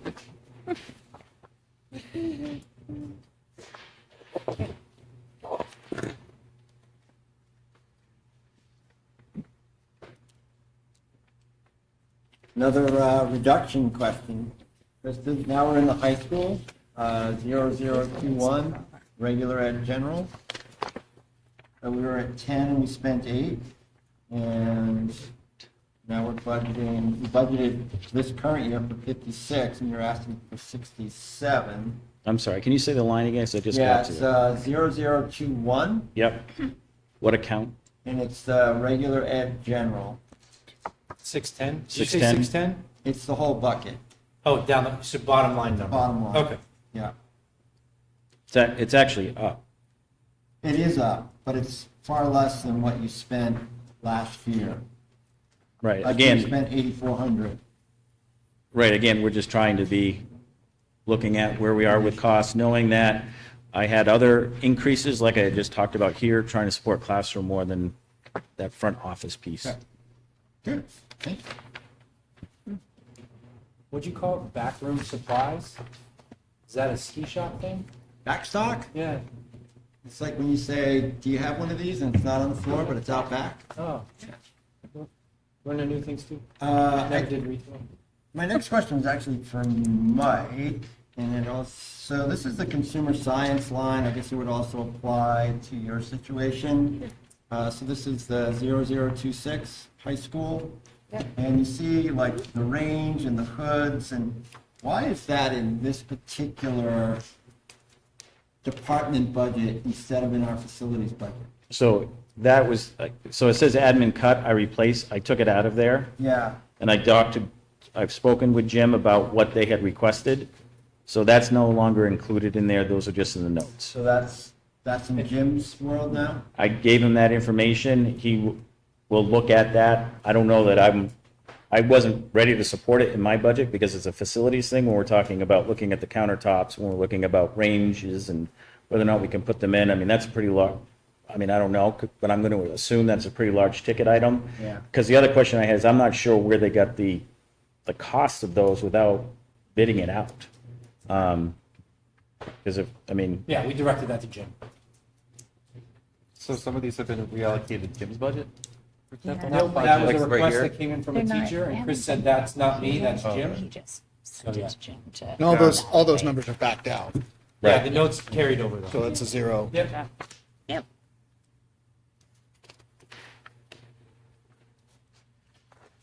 And I think this was noted in the budget, people are looking at it, but the 8th grade class is 99 kids, right? That's a human. yes, we'll talk about that when we get to personnel. Just to reiterate. Humongous. Chris, in Nightmare today. the phys ed line, the 0032 at the high school, what's the unified PE equipment one-time increase for new So course? Unified PE has been a course that went to curriculum and assessment to bring to the middle high school, or sorry, to the high school.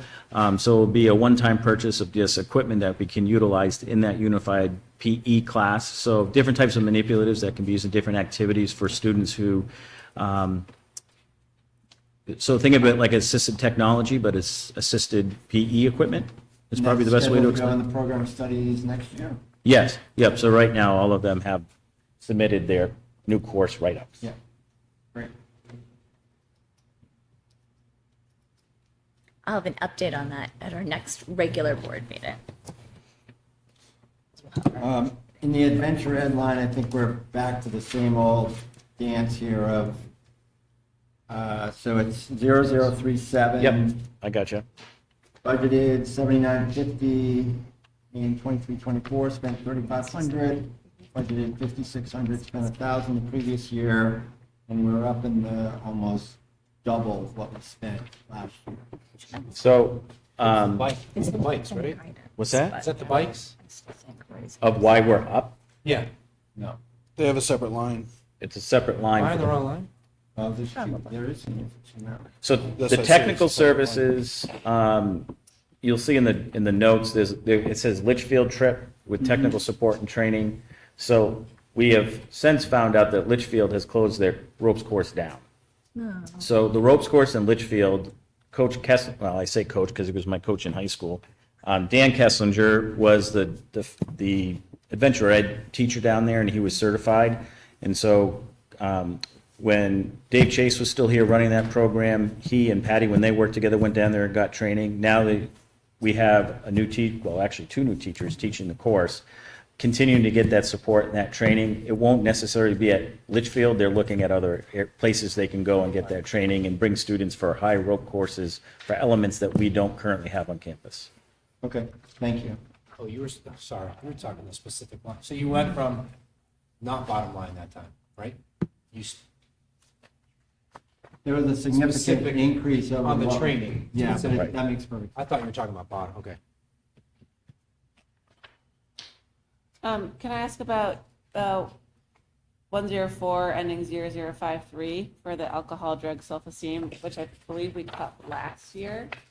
I don't have that on my list. It's under It's instructional under instructional assembly. assembly for HHS. High school instructional. What's the number again? 10414900053. HHS instructional assembly. And Oh, here it we is. cut it Yeah. last year, still zeroed out this year. Is there anything that we're looking at for replacing curricular stuff in that area? Has it moved someplace else in the budget? That was, if you remember, Kim Haley, our contracted piece with Second Start. Yep. And right now, I have not thought about putting anything back in place yet. Budgetary, but we're working it into the hawk time and the. Yeah, those pieces are, Yeah. yeah. Yeah, so it's being addressed in a couple other places, not necessarily with, Right. So similar to career pathways, how we're utilizing our school guidance curriculum to do some of that work, Yeah. that's where we're doing that. okay, thank you. Alcohol stuff. Bring back the DARE program from the 90s. Thank you. Sort of an editorial comment on the vote piece, because I think we often hear during public comment through the budget process, people encouraging us to direct kids more towards vocational education, which is great and I support. But I think it's also very important that the public understands that it is more expensive. It costs us more money. So those two things, that's not a free pass if kids move in that direction. It's a good direction for them. It's a good direction for us to support, but it does cost us more money. It's also limited and regional. So it's not like we run our own program. It's regional statewide. Right. And to your point, you said that more kids were getting in, which is great, but it means that not all kids can get in. Right. And you have to, I think the fact that our numbers are that strong, I mean, last year we were at 29, we're at 36 this year. It is not a guarantee as a junior that you get invited back or accepted back. So if you do not perform well in your junior year, whether it's attendance or just on your assessments, you may not be invited back. So that's a carrot for those students. And we have strong numbers. And we have a new contract that we're working on an agreement with, there's a percentage, not you, it's a me thing. Okay. Green just went black. It's a regional agreement, essentially, there's only so many percentage seats available to each district, so. And folk is different than wood arts and Engineering. engineering. Both Right. CRTC. Yes. Right. And then wood arts goes under Industrial arts industrial arts. Thank you. and the program of studies. Yeah. This is just showing my inexperience, but under the high school drama, like 059, it's just all zeros, like from left to So, right. and I don't know if this is, I mean, this is something I'll like to ask Laura later. So when I first started here, we actually had a drama class. Yeah. And we had things budgeted for. So materials, costumes, if they needed costumes or props. We no longer run, we haven't run that class in probably 18 years. Do you remember that class, Rob? I remember the teacher's first name. I can't remember her last name, but she was a part-time French teacher and part-time drama teacher at the time. When she retired, we just didn't replace it as part of our, it was part of our rotations in unified arts. That may be a placeholder. Yeah. Well, I guess I'll editorialize and just say I think that's a shame. Yeah. It's tough to find a drama. It's like I say, trying that's a to, tough certification. it, Sure. yeah. No, I'm just talking out loud, 18 years ago. That's, whatever decisions were made then. Right. And that's specific though to a drama class. Right, That's as opposed to not doing a production. The drama, Yeah, right. because they still have the Right. drama Yeah, club. it was a class in the Yeah. middle school. But who pays Oh, for middle the school. actual- It was part of the unified arts For the drama rotation. club. Yeah. I think it comes That's no from longer a requirement. line. No. I don't know. That's a good question. Who pays for the drama club? Do we know? Who, so They the- raise their own funds. And it So would it's just be publicly scheduled- funded, like just scheduled separately fee. funded? Ticket sales and any fundraising that they do. You know, if they don't really, I think last year they had They're not gonna pay one for of the rental of classes the do auditorium. the, the refreshments and stuff, but it's really through ticket sales or donations. But they gotta pay a licensing fee for a certain, Choose the scripts Yes, for whatever play they choose, that cost and or the varies. music. and they get that from fundraising. Tuesday ticket sales. And they do great. Thank you, They Chris. tend to be- Any other questions for They Chris? raise enough to do what they need to do? Do you guys have any other questions for Chris? Thank you. You're welcome. So we'll do Mandy and then Becca and SAU? Sure. Okay, so I have to preface Mandy's questions that it is gonna turn into an identifiable question that I would ask that you save it for a non-public session. We can Thank you. certainly answer at that time. Another point of reference is, you might hear me say a couple times that we'll talk about that at our regular board meeting, because next week it'll be a board agenda item, special education and how it's impacting not only our district, but what we're seeing trend-wise. So just prefacing that. So Mandy, without further ado, Yeah, I mean, I'll keep it pretty simple, simply because when you see it in the notes, there's only so much I can say. Everything in here outside of the budget request stuff that we'll talk about after is pretty much because we need to provide it. I didn't put anything, there's no fluff in there for sure. You'll see on some of like the out-of-district thing, it'll say anticipated. Last year, I just used the word new student. It means the same thing, but really just, we never know when something will shift, and this is just one way to make sure that there's something. And I'll be honest, it's, when you add up the transportation and the ESY and the tuition, I was as conservative as I could be, but more than likely, I'm still low. If it was gonna be a traditional average of our students that go out of district. But I want it in there because one student blows the whole thing out of the water. So it's just worded different, but it's not a new thing that I'm putting in that I didn't put in last year. I just worded it anticipated versus new student. But really, everything else is what's in there. I think again, I'm gonna talk to a couple of things. During the requested budget, the only thing that I did add in there was the national and state memberships for the school sites. And that is just, we've gotten away with it for a couple of years because our current school psych, just based on her program and things like that, we're able to attend those things for free. But that's coming to an end, so we want to make sure she can continue and get that information to us, because what she brings back to me at a monthly meeting after she goes to her meetings is so valuable. So we want to make sure that that was in there. Can I ask just a very broad question, and you can tell me if you can't answer it? Can you explain what the difference is between, for example, 10012001009 and 10012003131 is? Regular school year, ESY. 131 is ESY. Yes, And right. he is I'm sorry, what is School it? year. What's the difference? 131, when you see Yep. the 100, 1200, 131, that's ESY. Extended ESY is school year. extended school Extended year. school year. Yeah, I don't know what Sorry. ESY is. Oh, I've been doing really well. School. Today was the first day in a long time. So extended school year, legally, we are required to provide services to students with disabilities during an extended school year if we have evidence that shows that they could regress. Or if we stop what we're doing, we're gonna halt the progress. So there's, different things we can do. Typically for us, that is summertime, but it's not legally. We are required to do it during a vacation or something like that. But again, that would be with evidence that after 7 days versus 60, that there was that need. And we break it out because that Department of Education, the DOE 25 report asks for school year costs versus Yeah. extended school year costs. Thank you. Yeah. And when I do, just an FYI for you guys, when I do break it out, I do it 180 days. And then if some out of district programs are 240 days or 236, ESY is whatever's over 180. So that's the way I break it out on here.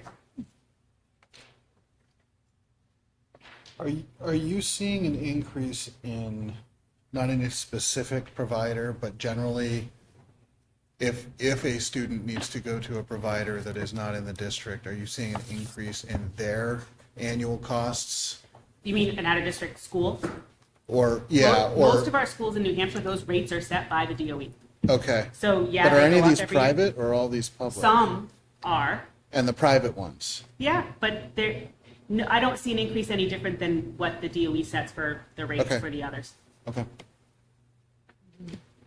Out-of-state ones could be a little bit different, but I don't have as much interaction with that as I do the ones in New Hampshire, so I couldn't say I understand what their trends look like, but So increase in cost would be really more about the need. It would be more about the need than the cost of the service. yeah. Yeah, kind of just, Yep, I'm trying to craft that carefully too. Okay. Just want to go back to your anticipated scenario. So those are set asides for students that we don't currently have, but that we could have. Smart, right? So now my next question sort of leapfrogs to Mike and Laura. Let's assume that those anticipated scenarios don't arise, and that money ends up in fund balance. Are we, and this is also to the board, collectively thinking that those specific fund balance funds go into the special ed trust? Oh, it's a great question. And what are the rules too around the special ed trust? That's a great idea. I'll tell you, the trend is showing that we're not having money left over right now. The trend is showing far more move-ins than ever budgeted for. And so that's a challenge, but if that wants to become the practice, we can certainly have no problem identifying those funds as we get closer. The challenge is we would have to make a warrant article at town meeting in March to say up to or whatever, it would have to be unique on how you phrase it at that time. Are there any stipulations though around using the special ed trust? I feel like in the past we've talked about it and it felt like there were. I would want to review the language from when the trust was established to be able to answer that. Okay. I think we reviewed it last year because we thought we were going to have to access it, and it was a pretty It's not like the Health Education Trust. carte Yeah. blanche, Okay. able to access it Okay. when any support needed for identified students. I think that's. It's not even in our place. We might have to do something in district and you'd access that. That's a, I mean, I mean, I'm just, one, I think it's really good to budget for what we don't know, given the tightness of our budgets. But two, if we can communicate to the public what we might do if those things don't come to pass, then that type of budgeting might be a lot more palatable to them than just simply saying, I'll use the naughty word, you're padding your budget by X amount of thousands of dollars. let's use the opposite scenario I just said to you, where we've had a lot of move-ins. But let's, in your scenario, let's say we had to move out. You get a $150,000 swing because they moved out, and that would just go to surplus. We could craft it so that we could identify overages in special education's outplacement specifically to go toward the trust. We would just have to craft that language. Right. So basically, if that happens throughout the budget, and it was a warrant article, that money would automatically go to the trust based on identifying if that student was not replaced. I mean, left Hopkinton. I think it also requires us to go back to the conversation we had last spring about when we use that trust. Because I don't think we ever completed that. And I think where we left it off was best practice might be if we have a student move in during the year, that's when we go to the trust. And Not if we're trying to plan from year to year with the existing Right. population, correct? so we have sort of a, yeah. There's a lot of We had things for a us to really talk about. large swing from when town district was approved No. to now. Well, that's what I'm wondering, just because I'm Very large. new. If you under budget, and all of a sudden you take a Well, let's say. a spike in cost, and so now you've got to spend more than you've budgeted for this. Can you freeze the budget? Where does that comes from the trust? Is that what you're saying, or what? How do we pay it? Freeze our budget. You will be seeing, Michelle alluded to it at the last board meeting, that you'll be seeing some transfers come your way with large numbers. So we have been trying to find where we can freeze and cut and trim wherever it may be to cover special education costs. Yeah, so but a budget freeze starts over there. Not freeze, but, sorry, wrong words. But as they've talked about it, their lines become susceptible Even to the tighter. transfers. Yeah. So we have to pay for it out by reducing expenditures on other In other lines, areas, yes. and those are big swings. Big swings. And I also don't want it to sound though like everything is from students moving in. I know we do our best to, because right now it sounds like we're just like getting a lot of students in. I also know that it's students that are in district, that either their needs change or, as they hit puberty, as their brains change, whatever situations change. It's fair. Yep. But the reality is we've had a large swing since March of last year.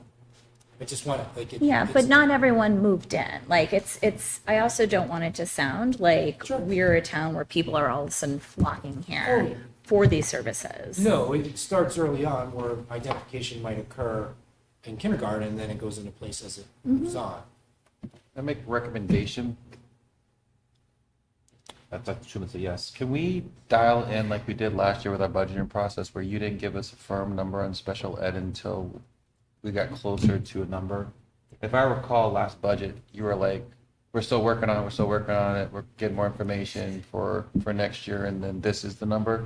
Because it's such a swing where it changes consistently that at this point with the increase, is this the number you can say, this is what we want to go to the taxpayers with? Or can you say in a solid month, I'll have more of a better perspective? I'm just going by our exercise from I last think, year. go ahead. Yeah. Oh, Delcy? I was just gonna say, Laura will do this, but I mean, like, it's like people live their lives, and so like anything can happen on any given day. I hear you, exactly. So if, let's say something happens between But now. can you let Laura talk though? 'Cause Oh, she's got sorry, one more. sorry.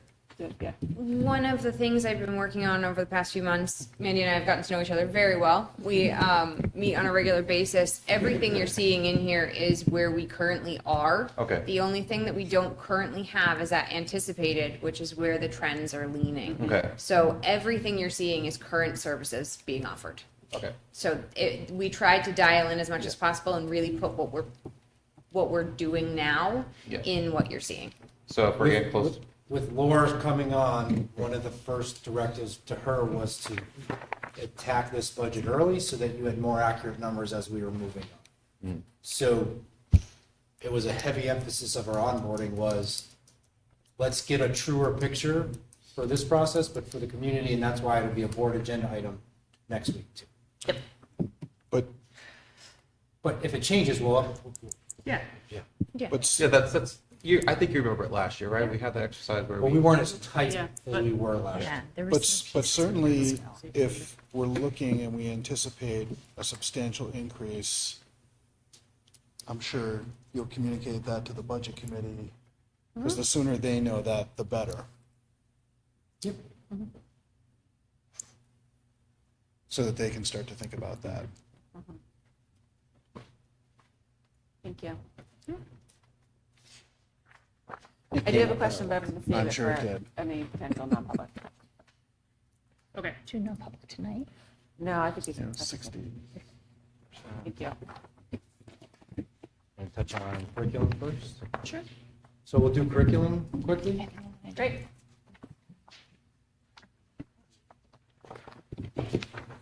Which is being presented by Thank you. Laura will be presenting curriculum. curriculum. I will be doing curriculum tonight.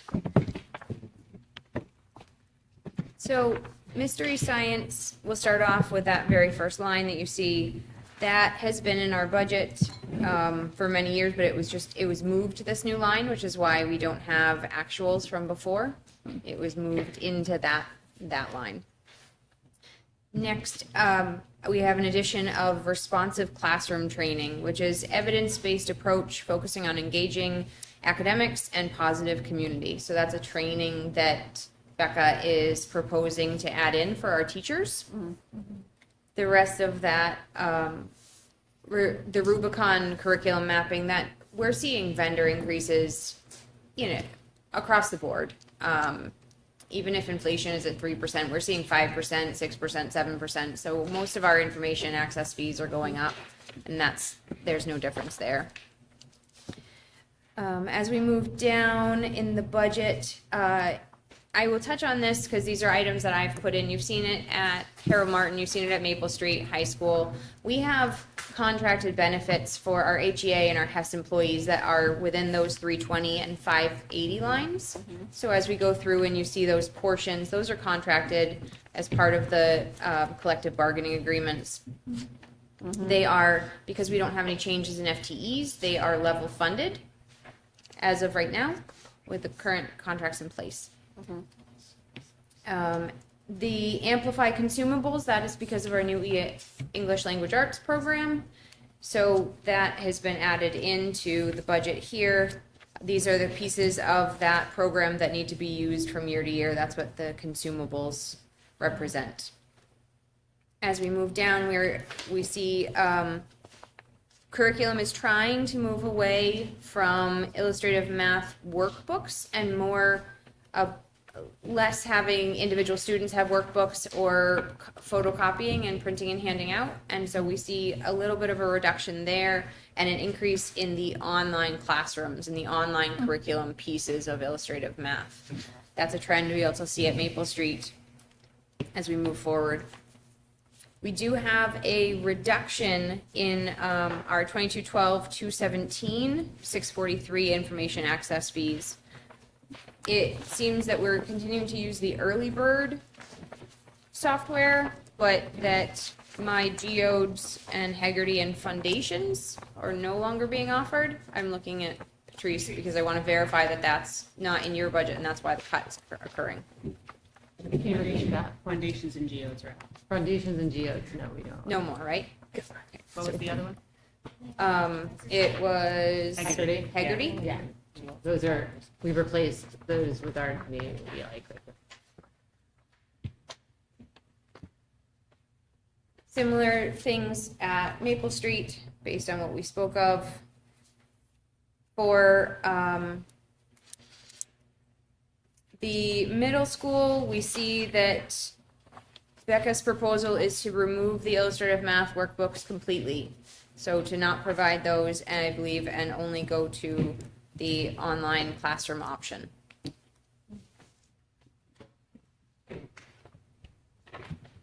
And then we saw a change, I believe we took this from the high school and we put it into the curriculum line, a request for new calculus textbooks for high school. Can I ask a question? Why would that be in the curriculum line and not in the math line in your budget, Chris?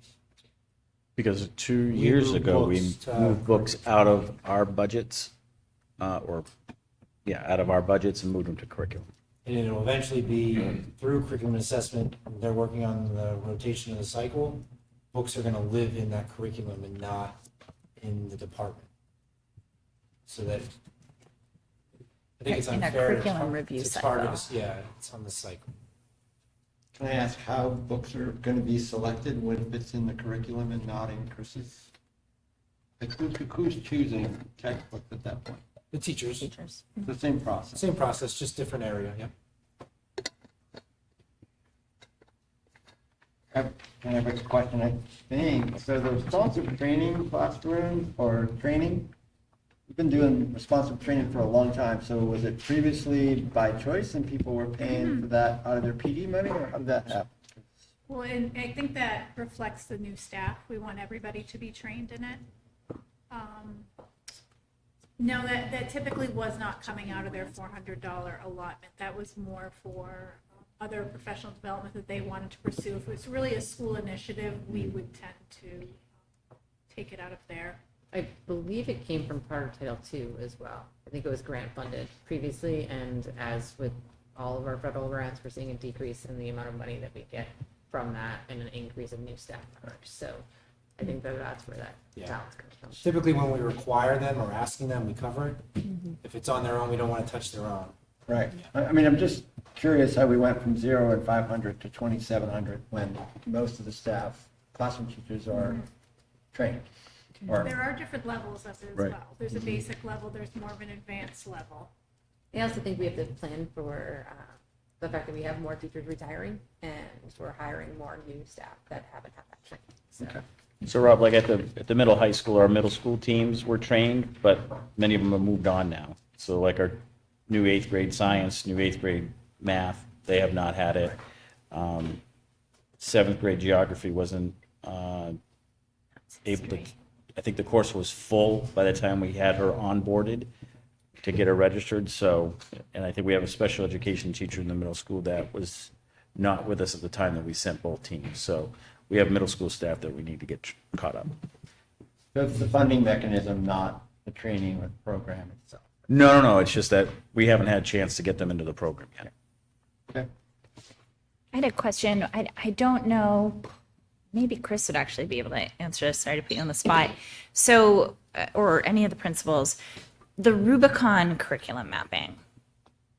Are we doing this still? Like, what is happening That's a with Mike this? question. It's a Mike question. So Mike pods that. The problem is we have a lot of stuff housed there, and we still need to transition appropriately to our the transition just doesn't happen. Can it happen this year? And it's harder. Sorry to push on this, but like, I know that this was popular probably 5+ years ago. If we're seeing increasing costs and we're not using this, What line is this? it is 100-221-2038 under What else district-wide lives in there? That curriculum. can't just be Rubicon, because it went from 12 to 6. and skip over this one? And it says, it's on the first page, Rob. DW curriculum, 643. Oh, I have it in 38. I have it in 38. Yeah, 643. Yeah. And the cost this year Yeah, it can be a first layer of is discussion. Yeah, 4650, it's fine. 4650, sorry. Maybe you could even just like, I don't know, just like you can just export everything. You're not just still paying for an annual fee if that's. Can I ask a question about PD? For all your schools? Yeah. So it's written into the contract, right, that we pay for a certain set amount of PD per every full-time HEA member, correct? How does this work? Is it just like, do they get a menu from, and then like you get to choose by some date, or is it just that like you get to, I'm randomly asking, or is it like that you just like search it out as a staff member and you're like, oh my God, I've been dying to go to this workshop? So they may search it, so it's if they choose. Yeah. There are times where something will come across in our emails that we will, I'm assuming will be Forward. the same, that we will forward, so like if it's a math topic. Yeah. I'll send it off to all our math teachers, or just middle school if it's geared towards middle school. Yeah. I also, we'll get them from Mandy as well, that something to send out, or she'll send them out. If they decide to go, they go. That is separate from anything that we may mandate them to attend for PD, like a responsive classroom piece. So it's on top of most of our district PD days. Right, so they have choice to Okay. do that. They have, and there's a system, they have to enter it into Vector, and then we have to view it, and there's a school level approval and district level approval, especially if there's a financial cost associated with it.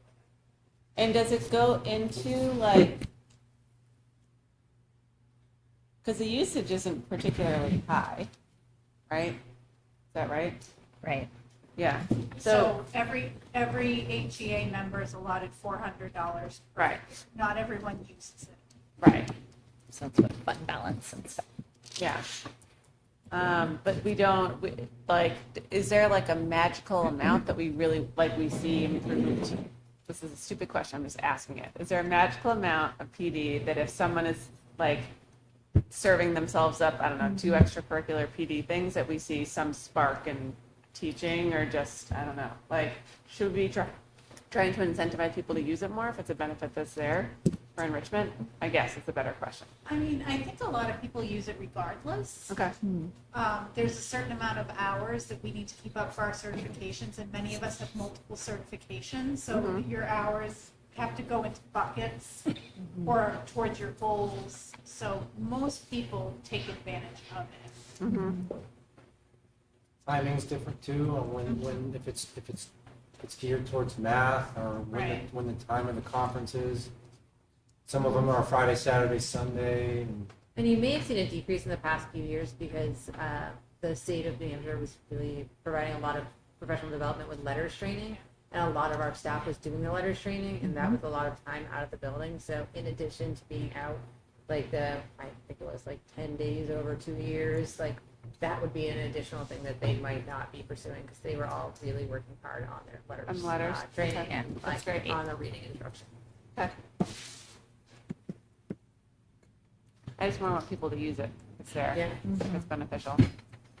I try to get people to play bass learning. we're So always on- telling Always people to sending, go. yeah. Always. And I think the other thing too is sometimes you'll hear teachers say it's trying to plan for a day out is just a lot of work. It's wicked hard, totally. And they'd rather, to their credit, they'd rather be in the classroom with their They come kids, in sick. you know? Okay, thank you. Thanks, guys. And also, professional education is different than tuition. Correct. Yes. Yes. Okay. Because you can take college classes, Right. grad classes, that's tuition.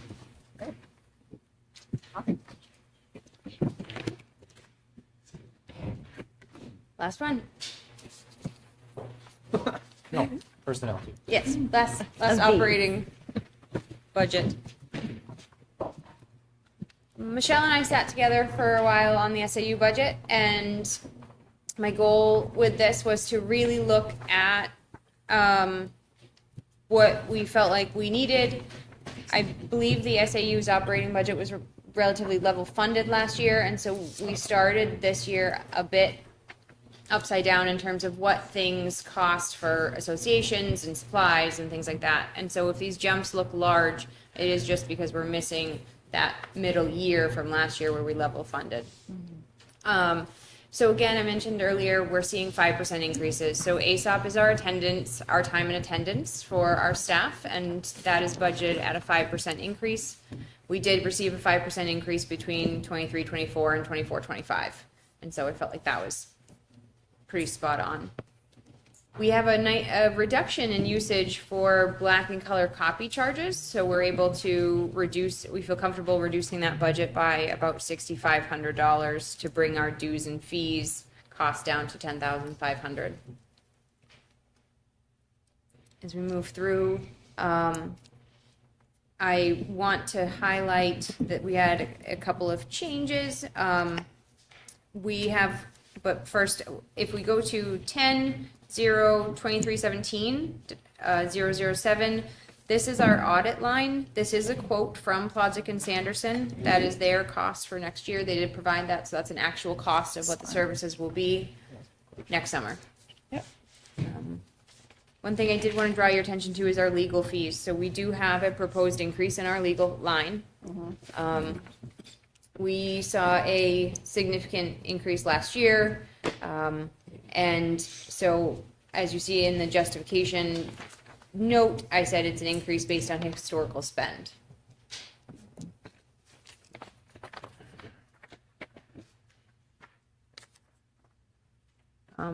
As we continue to move through we come into the heart of the SAU, which is this 2320-108 line. You see a reduction in 322. That is because I will be assuming the BA role, and so the ABA professional development has been taken out of the budget. It was that 1 year add-in last year. And then under 350, for many years, Medicaid services, we use a company that assists us with billing, and their fees were in the SAU budget, but we decided they fit better under special education administration, so they're actually now going to be part of Mandy's. So we have a $24,000 shift. Phone charges and repairs, we spoke about the shift on that as well. And then as we come down to 643, I'd like to talk to you about this one for a bit. So AppleTrack is owned by Frontline, which is ASOP. So there's a 5% increase with our AppleTrack, which is our new employee application system. That is very common that you see a system used with other districts. But we have 4130 in here for PandaDoc. It's an online documentation system, allows verified e-signatures, and it would greatly increase the efficiency of the SAU office and schools because we can have verified email signatures from our administration and school board members for all of the documentation that you have to sign. I love it. Is that better than DocuSign? It is. So DocuSign, well, it's not necessarily better. They are competitors. Yes. DocuSign refuses to sign the data privacy agreement in New Hampshire. Thank And you for so, mentioning that. yes. Right, let's use it. And so Yeah. we can't really, it kind of puts them out of the ballpark. So PandaDoc is a system that I'm familiar with that I used in Goffstown, and that gets us onboarding and enough users for everybody in the district that would need it. Right. It's jazzy. I love it. And we're very excited about it because I think it would help a lot. Is, Under 890, Hold you on, see, go ahead. yeah. no, just, is the timesheets and the ASOP or whatever, are these like integrated with like payroll somehow? Is that, They are payroll systems. okay, Yes. okay. Just trying to catch up. Yeah, Okay, sure. Thanks. So a new line here is $1,100 for DOT physicals for the minibus. We did learn this summer that in order to drive the minibus, it is required to have a DOT medical card for someone to drive it. And so we need to have DOT physicals now for anyone driving the minibus, that they carry that medical card on with them, and it lasts for 2 years. So we do have a new process in place, and we've added those into the budget. Physicals and fingerprints. I think this has been statewide because I know that a lot of places are increasing their availability of DOT-specific physicals to get these processed. It's any vehicle with a gross weight of over 10,000 pounds. Good news, Rob, you don't have to do a 10-hour training anymore. But that's the kick, yes, that's the benefit, is you don't need to do a 10-hour online or get a school bus certificate anymore. Okay. And then our buses are actuals based on our contracts, and so those are pretty significant increases, but that's that 5% that we're seeing for student, Laura, can I ask a quick question? of course. Can you explain to me what type of maintenance goes into e-finance? Like I use bunch of, I know it's a complex program, but what exactly goes into it? It's a great question. So eFinance is one of the financial software companies that schools around New Hampshire use. There's 2 or 3 main ones that are used. Their platform is different though, because every 2 years they require us to pay money to upgrade the software. Yeah. So on December 1st of this year, they're actually cutting support for the current version that we're on, Oh. which means that we won't be able to run W-2s and 1099s at the end of the year unless you update the software. So it requires a biennial software update in order to continue using it. I mean, that's generally how that works with software, right? Except they charge us to update, which is different than others that just do it automatically as part of your service fees. Before that, what did the district have? I know you weren't here. But Budget Sense, it was a Tyler product. I'm sorry? and it couldn't do the why not? reports that we're currently doing right now. That's why we went to e-finance to unpack more things. Yep. Okay. Yeah. I love it. It's just. It's a great platform. It's just that's unfortunately one of the downgrades of it is. So you pay it annually, not monthly? Yep. Okay. It's an annual fee. And our student activity software is part of eFinance, so that's a little bit higher because the schools use it individually for student activities. Great. All right. Thank you. Questions? School board services. So again, sort of what we budgeted in 23-24 and what we spent, and the same for 22-23. A pretty big separation in terms of what we're proposing here. So 16.7 and we spent 13.3, and 10.7 and we spent 8,200. Is that because we're forecasting increases, or are there things that have changed, or is that something that you might be able to? So those are some of the things that I began to implement here that we've used surplus. So Laura, with a new eye, has identified them to be strictly budgeted for. Certainly be up for discussion, but it's the senior barbecue, some traditional stuff. So this is a move to this line? I would say appropriately budgeting rather than finding it.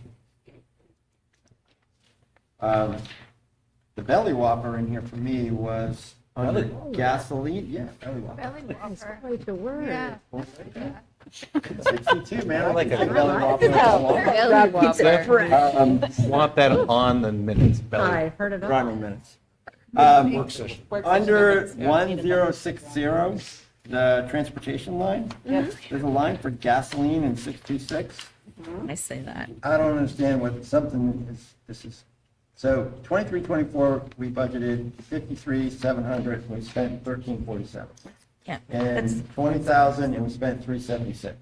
There's a fuel surcharge piece of our first student contract that says if they have to pay over a certain dollar value, that they will charge the district for the cost of the diesel fuel. Historically, First Student has chosen not to pass that fee on, but contractually they are allowed to at any time that they have to pay over $2.80 for diesel, they can pass it on. And so it's contractually obligated. And we save ourselves by putting it in there in case they change their minds. And that's typically one of the large surpluses that comes in at the end of the year when they determine whether they're going to charge us. Yeah. Let's not talk about it too loud. Yeah. Cross our fingers on it. Next week, when we do special ed for our board meeting, the New Hampshire School Board Association put out something about a legislative change in Medicare and updating Medicaid? practice. Medicaid? Sorry. So they've been working on rewording how certain things qualify, who can sign off on it, trying to make it easier for schools because they wrote rules that the vocabulary doesn't align with schools. Dan has not provided update yet. Dan Porter, we've been working with him for other trainings. And the reason, like, we wanted him in September, and he's just like, can we please do it in October? Because I'm hoping they're going to tell me what those changes are. They haven't yet. So he's let us know that he'll keep us abreast of what that means for us specifically. And we'll go from there. I don't know. The drafts all the have ins come and outs. out. It's been, What's that? the drafts have kind of come out, but Yeah. I mean, the only other piece, like, that I've had conversation about, this is a very minor piece, is right now, school psychologists are not licensed clinicians. They're licensed by the DOE just like us. So they're not allowed to order, they're not allowed to sign off, they're not, like, they don't, even though they have the expertise, they just can't. So there's different conversations that are happening there to change some of that, but we'll see. There's no definitive, it's this quite yet, but they're working on those changes. Seems strange that they referenced it in their weekly letter, but they didn't give any details. So that explains that. But there's nothing, yeah. There's nothing. But I can say my assistant sits in on the weekly meeting with a group that really just talks Medicaid to schools the whole time. So and there's different people from different groups, DHHS included within that group. So we'll keep you updated as soon as we know. So before we move on to personnel, I have another question. Anyhow. okay, go ahead. Did you have something? No, Oh. I was gonna. So our legal fees are up. Yeah. Why? Um, Or can you give us a I little can- more context for Some our of it, legal some of fees? it probably was in a non-public session. It's, so that's the challenge, is that this is gonna fall into that special education realm. That's why Laura's like, what do you wanna do? And, because if you go to the trends were right around what we normally budgeted for. I'd say we had an off year last year, in which you have to deal with staffing, students, things that are time consuming. Obviously, the number grows quicker. I'll use the same line we use for special education. We try and do everything in-house first before we're accessing legal.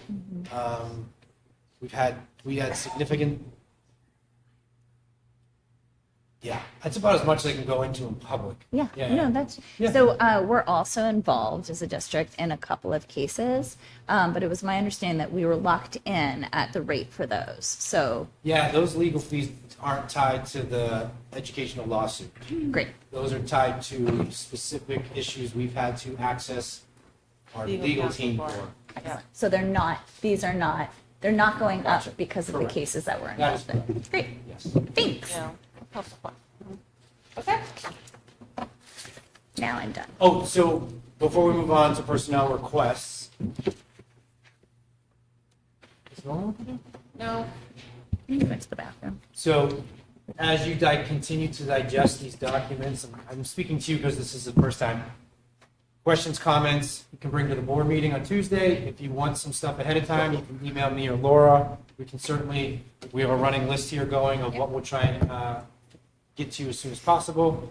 And then we'll start to kind of make some targets for where we want to go. All right. Any questions on operation? Nope. And I pointed to Rob because I want a copy of his before he leaves. That's Oh, fine. you don't want ours? Well, yeah, his are written in pencil. Okay, so on a personnel request, this changed last year too, because in the previous years, we would have 2 budget work sessions, but we reduced that last year to only 1 budget work session. So normally we did the operations, we had a board meeting, and then we had personnel. Now we've reduced it to 1 operation. So we're going to talk about personnel tonight. These are requests. They may require further discussion at the board level, not necessarily the work session. So without further ado, anybody want to go first? I can go first. Okay. Can someone just, as we're looking at this, just give us like a key for what the checks and the X's and the circles and the diamonds are? Which document are you? So summary document I've inherited. I don't know what any of these I are. believe that the check marks are increases and the X's are, No. no, they are arbitrary. Because there's green They're dots arbitrary. right They are there. arbitrary, I think please that- disregard them. I think they should be held over as second last year and ignored. Yep. Okay. It looks like Thank ski you. trails with diamonds and circles. Yep. Yeah. Yeah. Okay, so I will ignore those. Thank you. Now anyone can. Yeah. Go. So the request for Harold Martin is the increase for a special education teacher. We previously had this position a few years ago, maybe my first year here, 3 years ago. The need was greater at Maple Street. We had not filled the position, so we shifted the budget amount from Harold Martin to Maple Street. As Mike said earlier, we continue to see an increased need in our schools for special ed and special ed supports, especially at the younger levels. I mean, I think we can make an argument at all grade levels, but in their younger levels, when kids are just starting to learn how to do school and read and math, the needs are higher, and we're really trying to put some intense structures and supports in place so that the kids can be successful and we can keep them here throughout their education. Is there a specific area, like a reading specialist, math specialist? What- Just special ed. Just Overall special ed, general okay, ed. General just special ed. Yeah. And can you speak a little bit more to incoming students, meaning kindergarten, and the challenges we face because of early identification? Yeah, and Adjusting sometimes to not be- early identification. So kindergarten comes in each year, and some of them we know from our preschool program and early identification through Child Find. And then some families either move into town or are not connected with Child Find, and they come in and still have, you know, some significant needs, but we weren't aware of them. So we didn't have the ability to budget for them in advance. So we've had 2 or 3 different students come in that we were not prepared for, and that shifts all of our structures and supports at that point. Allocation of resources. Yeah, we used to have classroom IAs in kindergarten, and we don't have that anymore. It's just our needs are so great right now that we have shifted our supports to be one-on-one or shared support with students. And some of those students, you know, who need the support but maybe don't have an IEP identification, we're still providing the support like the best we can because they need that. I don't necessarily want to wait 6 months to go through the IEP process before we give the support that we know is necessary. It's especially hard in kindergarten when they're 5 and they're working on regulating as well, and then to have other challenges anyway. So.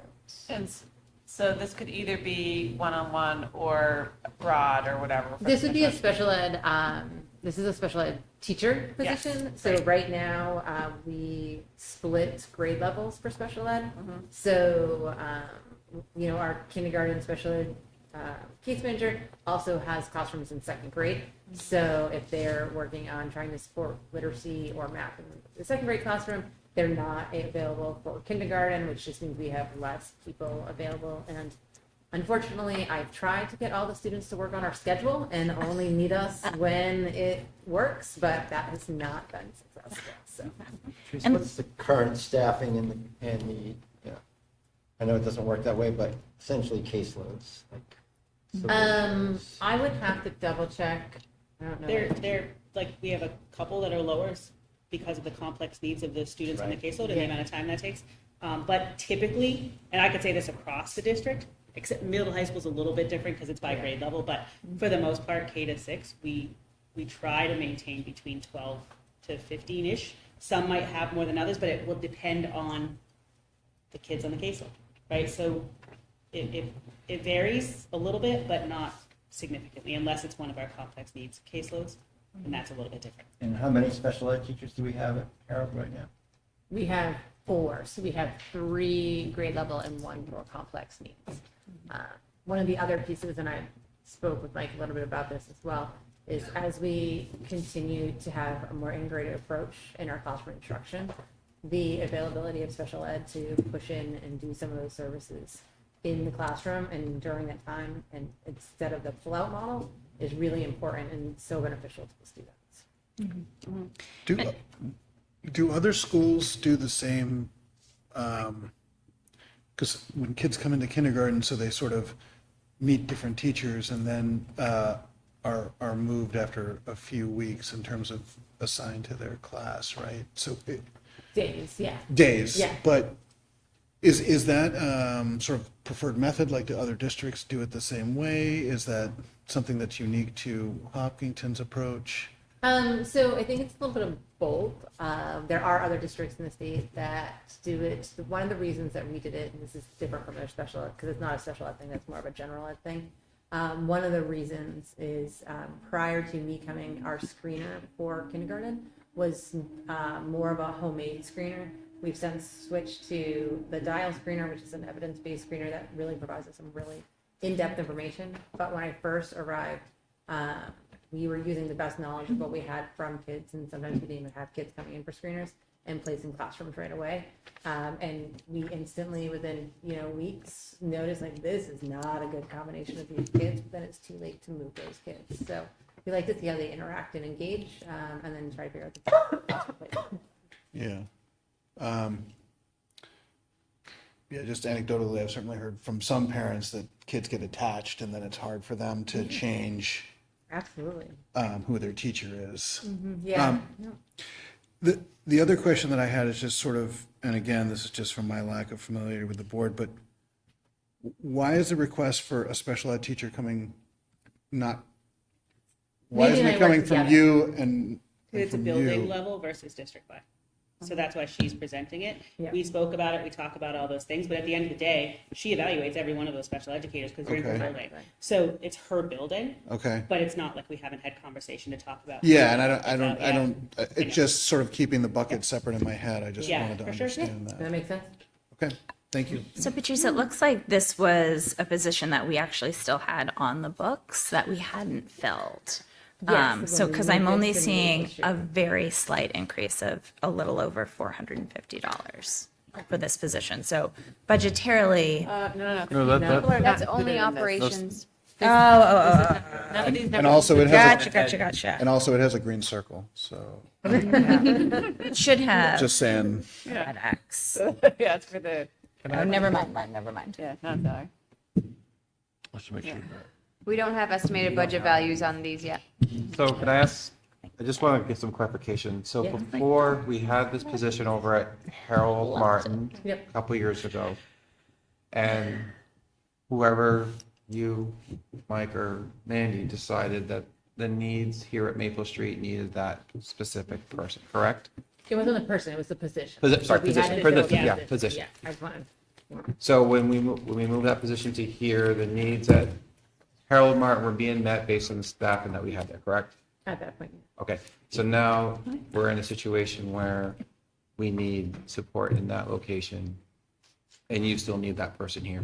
Yeah, Okay. can I add just a little bit? Yeah, What we've seen developmentally, Yeah. especially at the kindergarten level coming in, is significantly different. I don't even look at the test. I can walk into the building and Yeah. see that the developmentally and where kids are and what they're ready for yeah, is significantly different than even 2 years ago. Interesting. So 2 years ago, when we talked about shifting Yeah. that budget position over to here, it made complete sense. Oh, of course. Because all needs are met.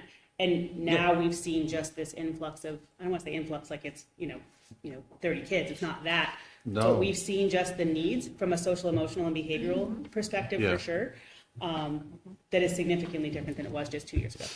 yeah, and it makes sense to be able to move them, but now you're in a place where you don't have a Right. person. You have to think, the first grade and kindergarten were 2, 3, 4 years old during COVID. Yeah, This is, yeah, I mean, yeah. Social emotionally, this is a group Self-regulation is a big one. of kids that, had their whole life disrupted when we were teaching these things in preschool. To access a special ed teacher, do you need to be coded? Like, you do? So we do have some students that aren't identified with an IEP that are receiving support just because the level of They need it. knowledge of the teacher, and they're seeing other kids in the classroom as well. Especially at kindergarten, if we've never set eyes on a kiddo, the reason why she said 6 months for the IEP process, the IEP process itself does not take 6 months. But I'm not going to evaluate a 5-year-old that we've just set eyes on 2 weeks ago, right? So we need to give them some time to settle in, really get a feel for what they look like on a day-to-day basis, and then kick that process. But until then, we still need some support for them. So that's where they'll see a special educator, even if they don't have an IEP because they're identified with a certain disability area. So I guess the reason that I asked the question is I wonder, like, at what point does it go from, like, sort of a want to a need? Like, at what point do you get to the point where you can't meet the needs of the students that have the need? Presumably, that's not a bright line, that's a judgment call, but I would assume that at some point you get to a point where you're not Right. fulfilling the statutory requirements of Yep. educating someone to their need. So when you say you would want to have a special ed teacher, like where are we on that compendium, would you say, in your opinion?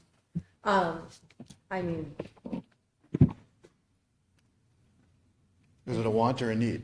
this is a tricky question for me because I come from a very low income district and I can make anything work Sure. with numbers, right? Like I know how to dance that dance. Are my teachers exhausted? Absolutely. Are my kids getting, all the things?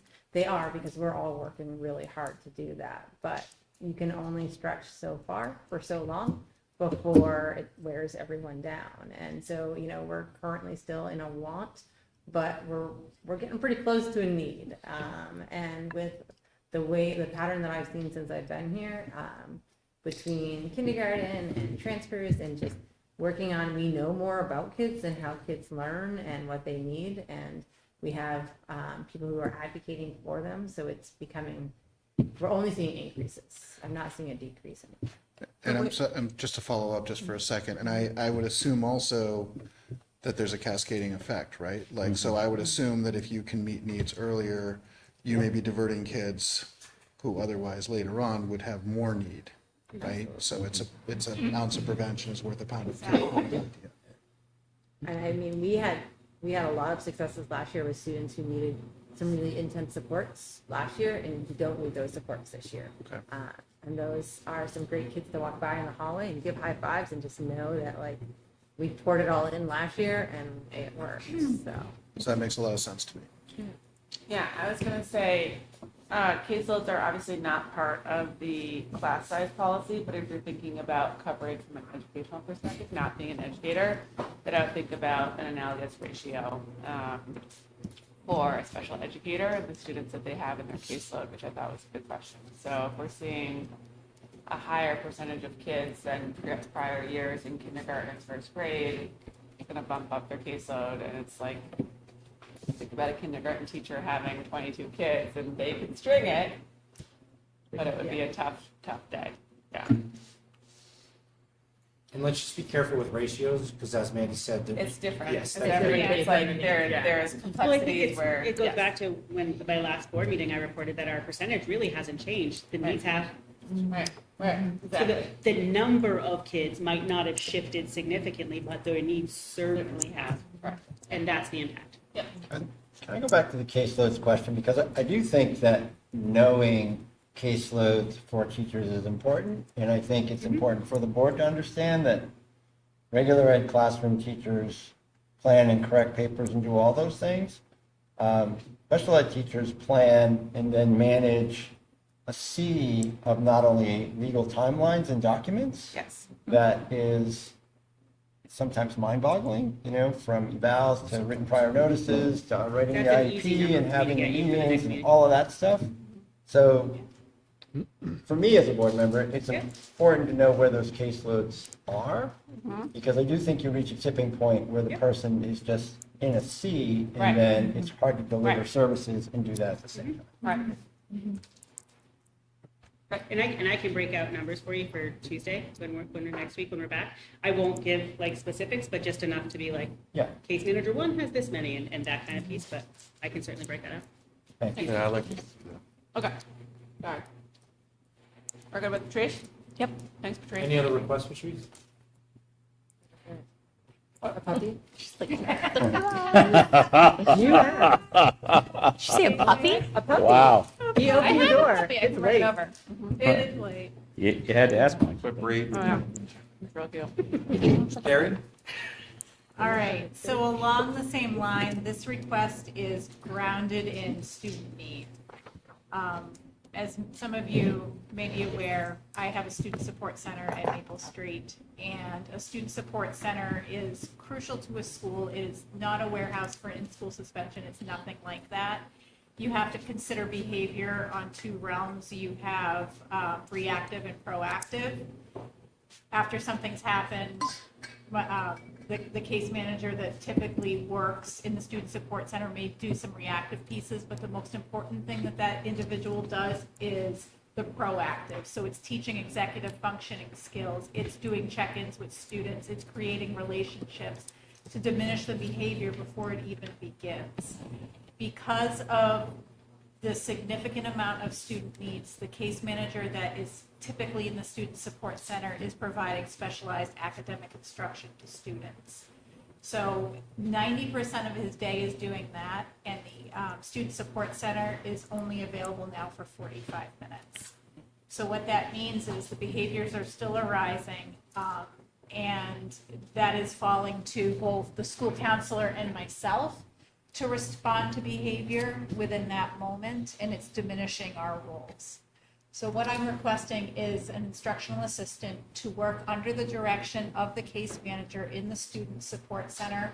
When you look at other student support centers that model, it was originally intended to have 2 people there to do that work. When I originally came 3 years ago, there was an instructional assistant in the student support center, but we were short-staffed, so I had to transition that person to work with a student.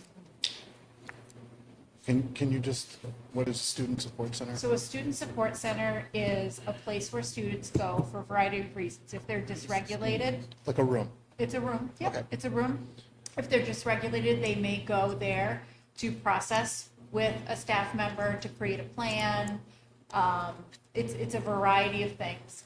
But like I said, it's proactive as well. So if we have students, if we're looking at behavioral data, we're noticing at 1 o'clock on a particular day, the student is having difficulty, we might build in supports during that time. We might have a group of students that would benefit from executive functioning instruction, so organization, all of those things to help students manage their emotions. So it's a multifaceted place. I think people have this visual of a room where a child sits at an empty desk. It's certainly not that. Mm-hmm. Okay, thank you. Thank you. Any questions for Terry? That's 45 minutes a week, a A day? day day. that is available to students for behavior support. To all students? To all students, all my 220. And I think historically, there was an IA Yes. associated with that going back a long time. Thank you. Just a reserve. I think we know. Thank you. Yeah, so I am. Assistant AD? Oh my God. So I put into the budget a request for an athletic trainer. This is a safety concern that we have used, if you excuse the pun, a Band-Aid approach for the last 6 years. For 3 years, it somewhat worked, where we had somebody who came in and covered games only. For the last 3 years, we have not been able to find anybody. We've increased the money in the budget, and we have not been able to use it because we can't find anybody.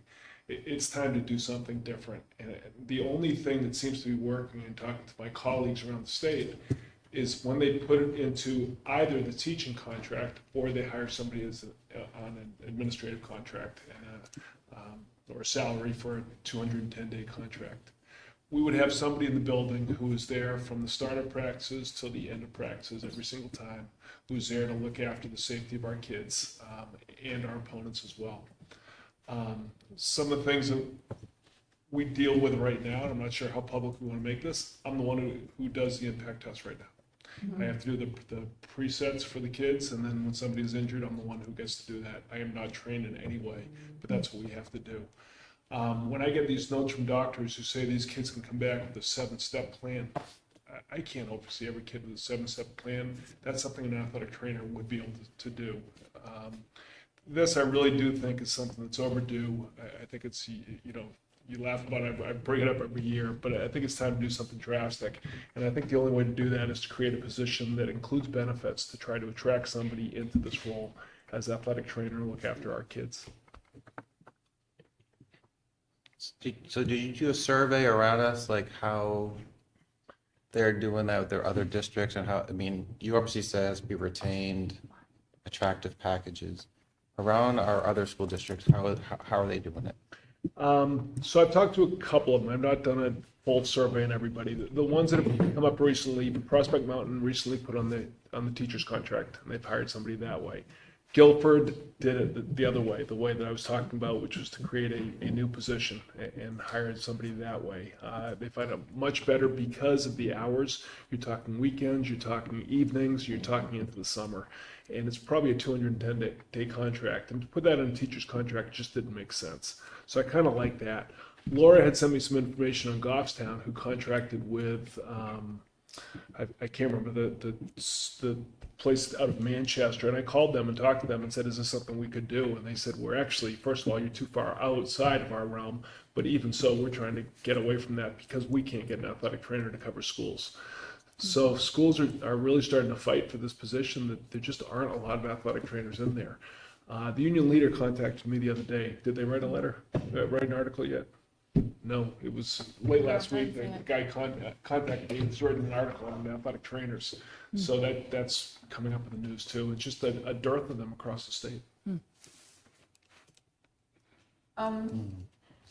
What are the qualifications? Is it OT, PT? Like, what are you supposed to have to be a trainer? It is an athletic trainer certification that you have to have. Really? Yes. Yep. It is a certification, just like, a teaching certification. It is different. I've been contacted by somebody who's a physical therapist, and as I talk to them, they're more of a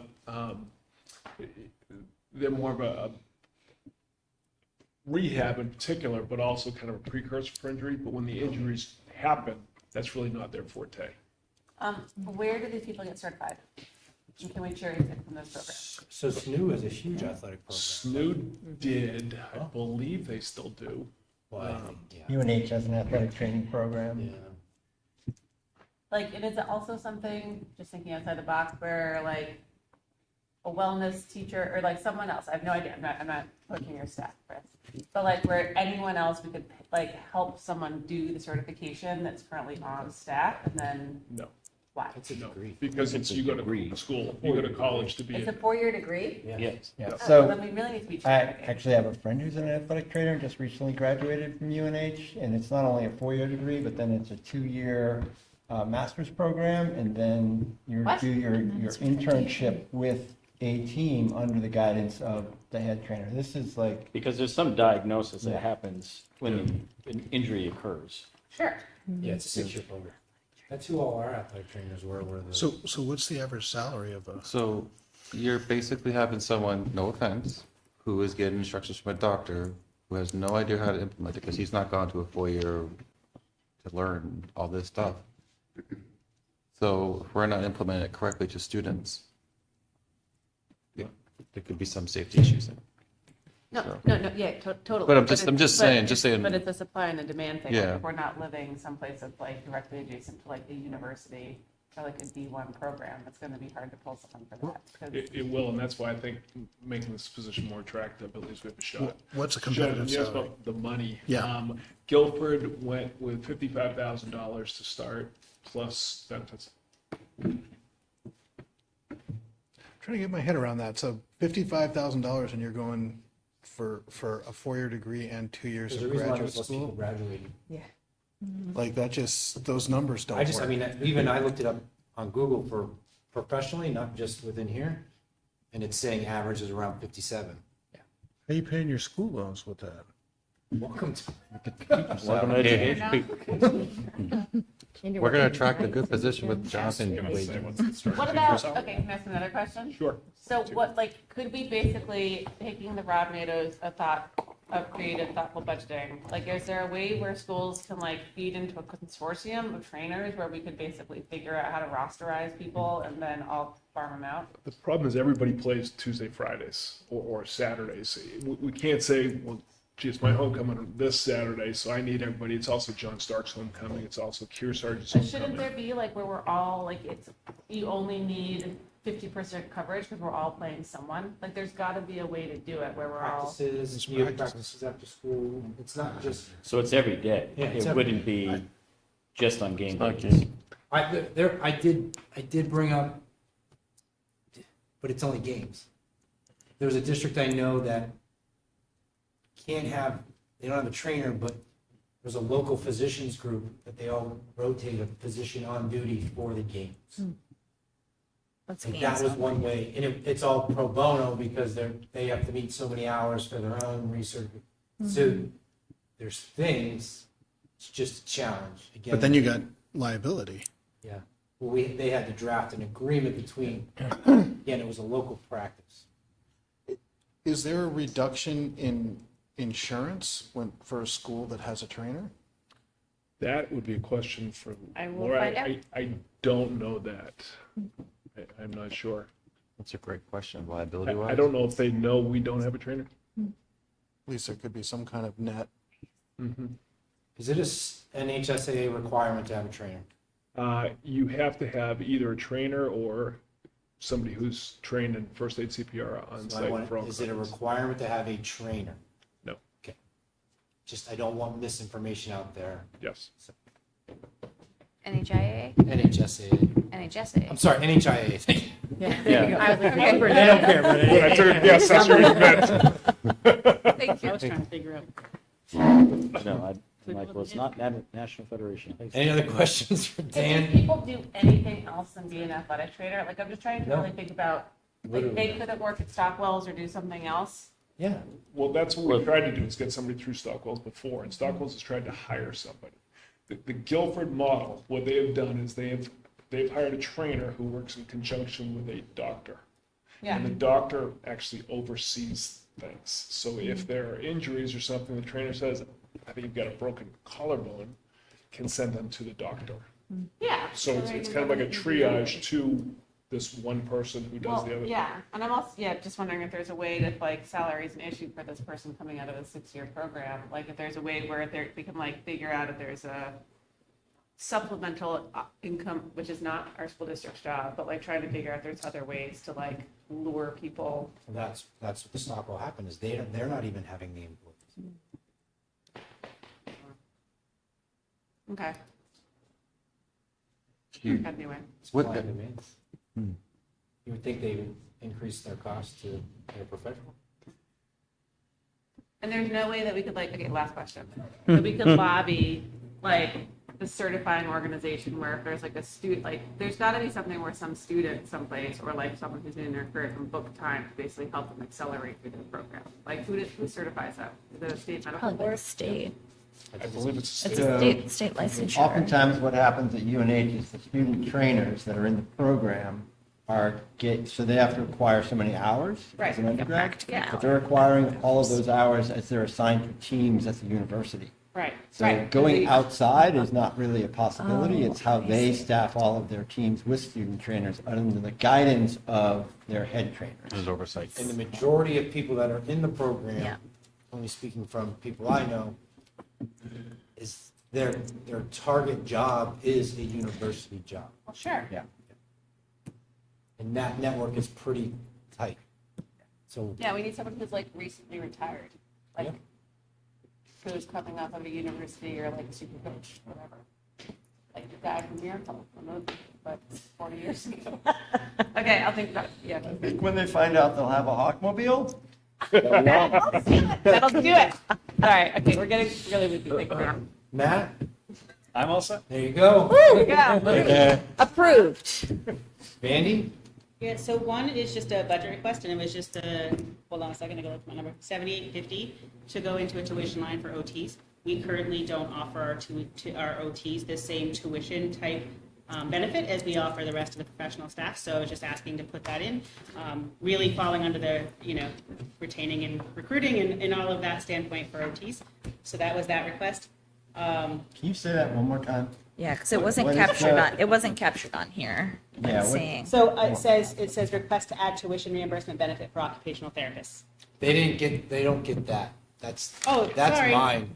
I just assumed they. We're like, Line we don't item. know what you're talking So about. really, it's just our OTs right now. There's no there's nothing in the budget that gives them that tuition reimbursement like the rest of the staff get.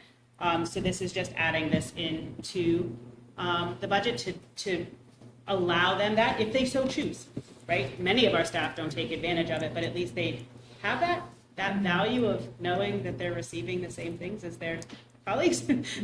I'm sorry, OT? Occupational therapy. Yeah, okay, that's what I thought, but I Man. just want to make sure I was, And what was the dollar Making amount one more assumptions. time? $78.50. It is in one of my budget lines. It's you type the line is 100, 2163, 58,560. Find it there. Okay. Great. All right. So now I'm gonna have to. I was like, I'll just skim over this because they get it. see this is where I have to go. So the other personnel piece that I have is adding in a special education coordinator district-wide.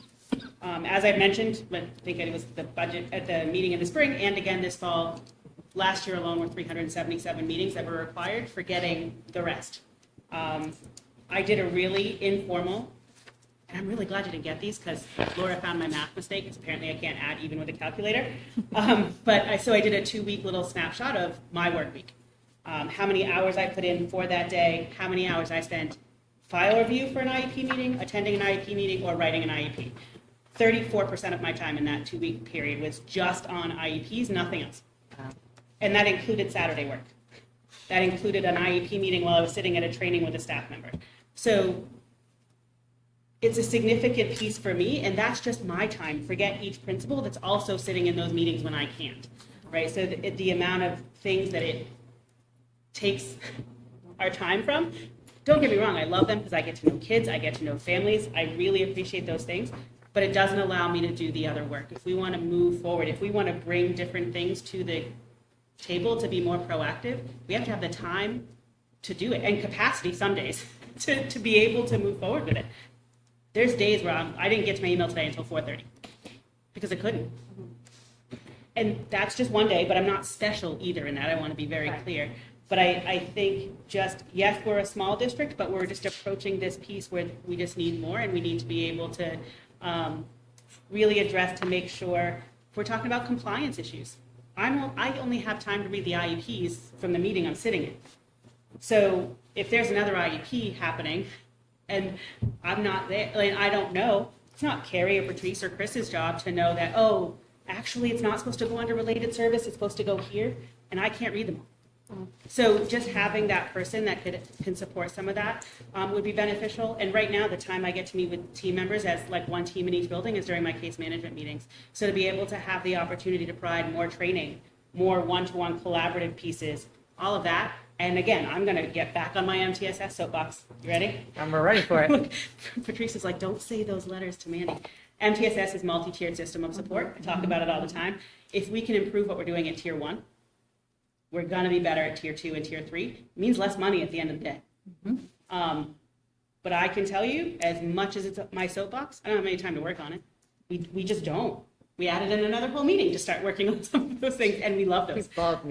We are working on it, but the amount of progress we get to make and the amount of moving forward to bring things to the district for all kids in order to be impactful across the board, you just need the time to do that. And right now, there's not. I am the case manager for every out-of-district kid. So I write their IEPs, I do their meetings, I send the meeting notices, where here's all your written prior notice. Like whatever paperwork goes with that, I'm doing that for those kids. Their progress meetings quarterly for every single one. Getting now that's not to say that I'm also then getting the contracts ready to send them out of district. I'm getting the transportation ready. I also can't then do my work. You're also the Title IX coordinator. Yeah. 504s, She felt guilty when I IDEA. said, she felt guilty because it feels like, as she said, she's honest, it's not. It's identifiable pieces. We're trying to be proactive in the approach. And Rob has said to me a couple times, it's like, what are we paying people to do? Are we paying them to sit in meetings? Or are we paying her to be a special education instructional leader? And how do we manage that? Fine. Problem is, we keep coming back to her role as a requirement, right? We have tiered our meetings, right? Mandy's got to be there. Then it goes to principal. So we're doing all of these things, and we're still finding holes that we could have better management if we had a position of this. So don't feel guilty on what you're advocating. No, I'm not. And I wouldn't do it if I didn't have evidence to say that we were, like, it's taken me 5 years to be able to say it's not me. It's not me being ineffective. It is just ineffective for anybody. No human could be able to balance all of those needs and still be able to try to do forward moving things. And I think, I wrote it up in here. So again, I thought you had it. So you might see it reflected in other places. But in just talking with other regional directors and things like that, I've developed a proposed job description based on what other people have seen and are doing. The salary ideas, the benefit packages and all that, really taking it from I've taken it from the regional team because their school sizes are more similar, maybe not Kearsarge, but for the most part, they're more similar to where we are. So really just trying to look at all that and really do the work. And I think having some of those, primarily the IEP meetings off the plate would be a massive. Questions for Mandy? No. Agree. Okay. Do you have a sense as to what that position, like, what's the, you said that you've looked at trying to, like, what is the cost of that position? Yeah, so I put, and again, these are all like really rough numbers, Yeah. but 85 is a typical, because Okay. at the end of the day, in the job description will show this, it wouldn't just be somebody who's a general special educator. They'd have to be certified as an administrator of special education. So it's not just a, like if you're gonna go to another district, Henniker, whichever one you want to choose, if you have a building level coordinator, they have the same certification I do to be an administrator of special education. So because there's that extra layer of understanding the legal, understanding the compliance pieces, if I say indicator 11 to half my staff, they're like, I don't know what number that is. But it's our job we have to know what that means, right? Now, mind you, there are a couple I have to look up because we never see them. Don't do much except the DOE just tells us. But so that is why that's there. Again, obviously the tuition reimbursement, similar to mine, conference fees, I've included that in my budget lines already. So state associations, things like that, I've included those pieces in the budget.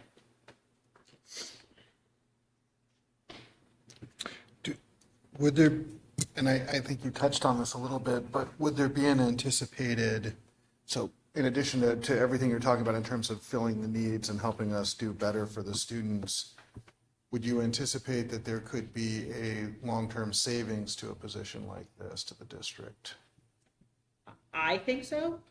To be able to predict what those are, I don't know if I could do Yeah. that, like sitting without, I haven't plotted it out that far. I mean, what I'm Yeah. thinking about is if you can divert kids early on, back to our Yeah. conversation, If we can have those more proactive that tier one theoretically pieces. there could be a savings over time for a position like that, but Yeah. But am I also hearing you correctly that this position would alleviate a lot of pressure from our leadership team, not having to be in specific meetings where they can apply their time into other areas of their specific job? Yep. Yep. I mean, if it gives you any and this is just me and they can speak to theirs. Tomorrow I had somebody that asked if they can do a phone call. I said, you can call me at 6:45 or you can call me from 12 to 12:30. That's it. And again, tomorrow's like not a tip, it's not every day that's like that, but it's fairly typical. And that's just mine. For theirs is similar. One of the things that hit home with me last year, I'll make a joke with Rob as we were talking about food service, right? And Michelle was serving food. And Rob's like, that is a pretty big thing that we're doing for Michelle, but that's what we're doing is covering. Then the next thing that hit home was this summer with you, and we wrote, what do we want to do in 3 years? Or what do we want to do as a team? And yours stuck really hard. I want more time to be the instructional leader. Right? So getting pulled away from responsibilities of a principal, and that is being in the classroom, working one-on-one. We're not trying to sit here and say, we don't. We're trying to say here, we can, if we had stress relievers, we could do better on certain parts. And it's just time. There's only so much time the students are here during the day, right? They're not here till the other times. There's only so many times parents in special education have times to meet. We have timelines to, like, all of that. So as you can hear, when we get to the position requests, it's all essentially time and effort alleviations that are pulling everyone away from the main responsibilities of their job. Yeah, that's what I just said. Yeah. Okay. Thank you, Mandy. Any other questions for Mandy? No. Mandy's is unique because hers is the only one that's actually in the budget sheets that you got. So that increase includes that. Yeah, the non-salary and benefit Yep. pieces, Yep, the non-salary. So in the budget, Coordinator, Yes. is included in Yeah, The non-salary stuff. yeah. So non-salary. you'll see the phone stipend, the conference fees, the state association fees, those are all in there. Tuition reimbursement, yeah, that's all in there, but not the insurance and But not the. Not the OT. salaries. Salary. the OT is on there too. Okay. Thank you, Andy. Kelly? Save the best for last. I don't know about that. As we were talking earlier about unpredictability, as you remember, not this past summer, but this previous summer, our incoming seventh grade exploded. And it really pushed that class from 67, 68 up to about 98. So we have currently 98 in the eighth grade class. And they'll be moving to the high school. Right now, in the high school, we are running 3 sections of English, social studies, and science. And so this is where these requests are kind of rooted in. With 98 going up, I need to increase the number of sections we're going to be running in the ninth grade. So in English, we're making a request to look at a full FTE in English, a 1.0. This will allow us to continue to think about developing and offering additional English elective credits as well. This is something I've talked with Mike about at the high school level to expand our elective offerings. So it would support those having 4, potentially 5 ninth grade English classes for class sizes that are not maxed out at 25 or more. We know that anything above that gets harder to offer feedback in English classes, not just feedback, but constructive, solid feedback in those classes. In science, right now it would be an additional 5th, so we could offer an additional science class and move from 3 to 4. And then in our unified arts, I'm looking at or requesting an additional 5th in unified arts as I continue to think about going back to the electives, trying to develop and think about what we could offer for an additional electives at the high school level. Did you say a fit? An additional Okay. 5th, yeah, 1 position, yeah. Not full-time, just, 1 section, One class. 1 class, Yeah. yeah. 1 class, okay. So when we think about the English electives, expanding potentially creative writing, public speaking, women's lit, we also have in front of the curriculum and assessment a film studies course as well. I can't predict the future. I would suspect that we would probably run more than 1 section of a film studies course in its first year because it's new. Knowing Mr. Wider, I think he'll draw students into that class because I suspect that he would be the teacher that would be teaching that. So I just see the expansion of those electives would be beneficial for all our students, and not just in English, but potentially some other areas as I continue to develop some thoughts around that. Chris, could you, not now, but get to Mike and to us for budgeting purposes, give us a breakdown by class period and day, how many kids are sitting in the study hall? Yes, I've already given that to Mike. Okay. So Mike has that. Thank you. You're welcome. That's quick. I asked that question because, kids are oftentimes in study halls because there just simply aren't courses to take. Right. Sometimes they would prefer not to be in a study hall and taking the course. And as we move forward with this, Chris's request specifically, 98s now, typically we've seen a trend that, I'll go back to my move-ins, there's a trend for move-ins prior to high school starting in Hopkinton. So we tend to see a swing of 4 or 5, so that number could grow. Reiterating that English is a 4-year course requirement to graduate in New Hampshire. So whereas in the other sections, as a class of 100 moves through, you don't need the requirements. Some kids won't take the 4th year of history or 4th year, whatever it might be. So that's why you see that trend differ. But for 4 years, the entire 108 kids will be required to take English class, which requires the sections. Right. And in math, we don't have that Like, we're not asking for a fifth of math because there's different avenues they can take. You know, we may have some students that go to Algebra 1, and we may have some students go to Algebra 2. So we already have the flexibility within that math curriculum to run 2 Algebra 2s and maybe 2 Algebra 1s and get those 4 sections and disperse those students. So it's a little different from, excuse me, for math. I'd be remiss if I didn't ask how it's not different for social studies. Like, Social studies, we are working on that right now, that we're able to make some things happen there.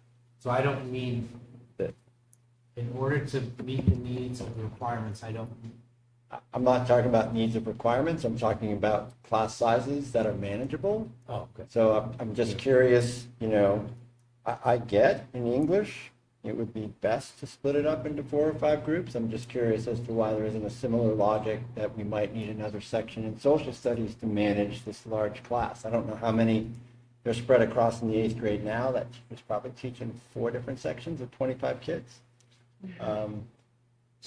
Is that still the same Right. scheduling in 9th grade? in the Right, 6th so grade? the chart that I looked at and worked with Kate Central as the department chair, we have it mapped out right now where we have those courses covered in 9th grade year to support that 4 classes, 3 regular, 1 honors in that modern history class. And then there was also a request put forward by Kate for some additional sections that would help alleviate what you're talking about. But I talked to Chris that I think we have that internally, we will, financially internally, that we might, they weren't asking for a person, they were asking for sections. Chris, if you didn't get that full position for English, what would, Go ahead, you can ask more. Well, when somebody asks for sections, that usually means an additional fifth for a teacher, so that's financial, so I'm not really following what you're saying. Because there are fifths in the budget already That are available. that are available. Okay, thank you. Yeah, we have more bandwidth already in social studies. Well, we have fifths that we aren't Using. using because of some of the reline. And I heard that before from you, so is a section is a 0.2 FTE? Yeah. That's what that is. Each class, Okay. yeah. And unified art, what is unified arts? So anything that falls on it would be What is it? family and consumer science, our PLTW classes, music, art, and business. Library. Okay. Just make sure. Does That's right. engineering Chris, fall can we under go that too? back to the English? Say it one more time. Does engineering fall under that? PLTW, yeah, Oh. yeah, Project Lead the Way. Can we just go back to the English request for one full time? Sure. So if the essential goal is to break this 8th grade into 5 groups, then why not just a 2/5 request instead of a full-time request in the short run for next year? 'Cause we're really dealing with this 8th grade now. Mm-hmm. Like, would that solve the problem for 1 year? Well, the film studies course is going to be an upper level. I thought the film studies was in the UA department. No, the film No, studies is in English. English. Okay. So that would be in the upper level. And if I can expand, again, those electives in the upper level for public speaking courses or creative writing courses, I'd like to be able to offer more sections of those as well. And I think when you see, sorry, when you see those numbers of the study halls, some of those study halls are quite large. Yeah.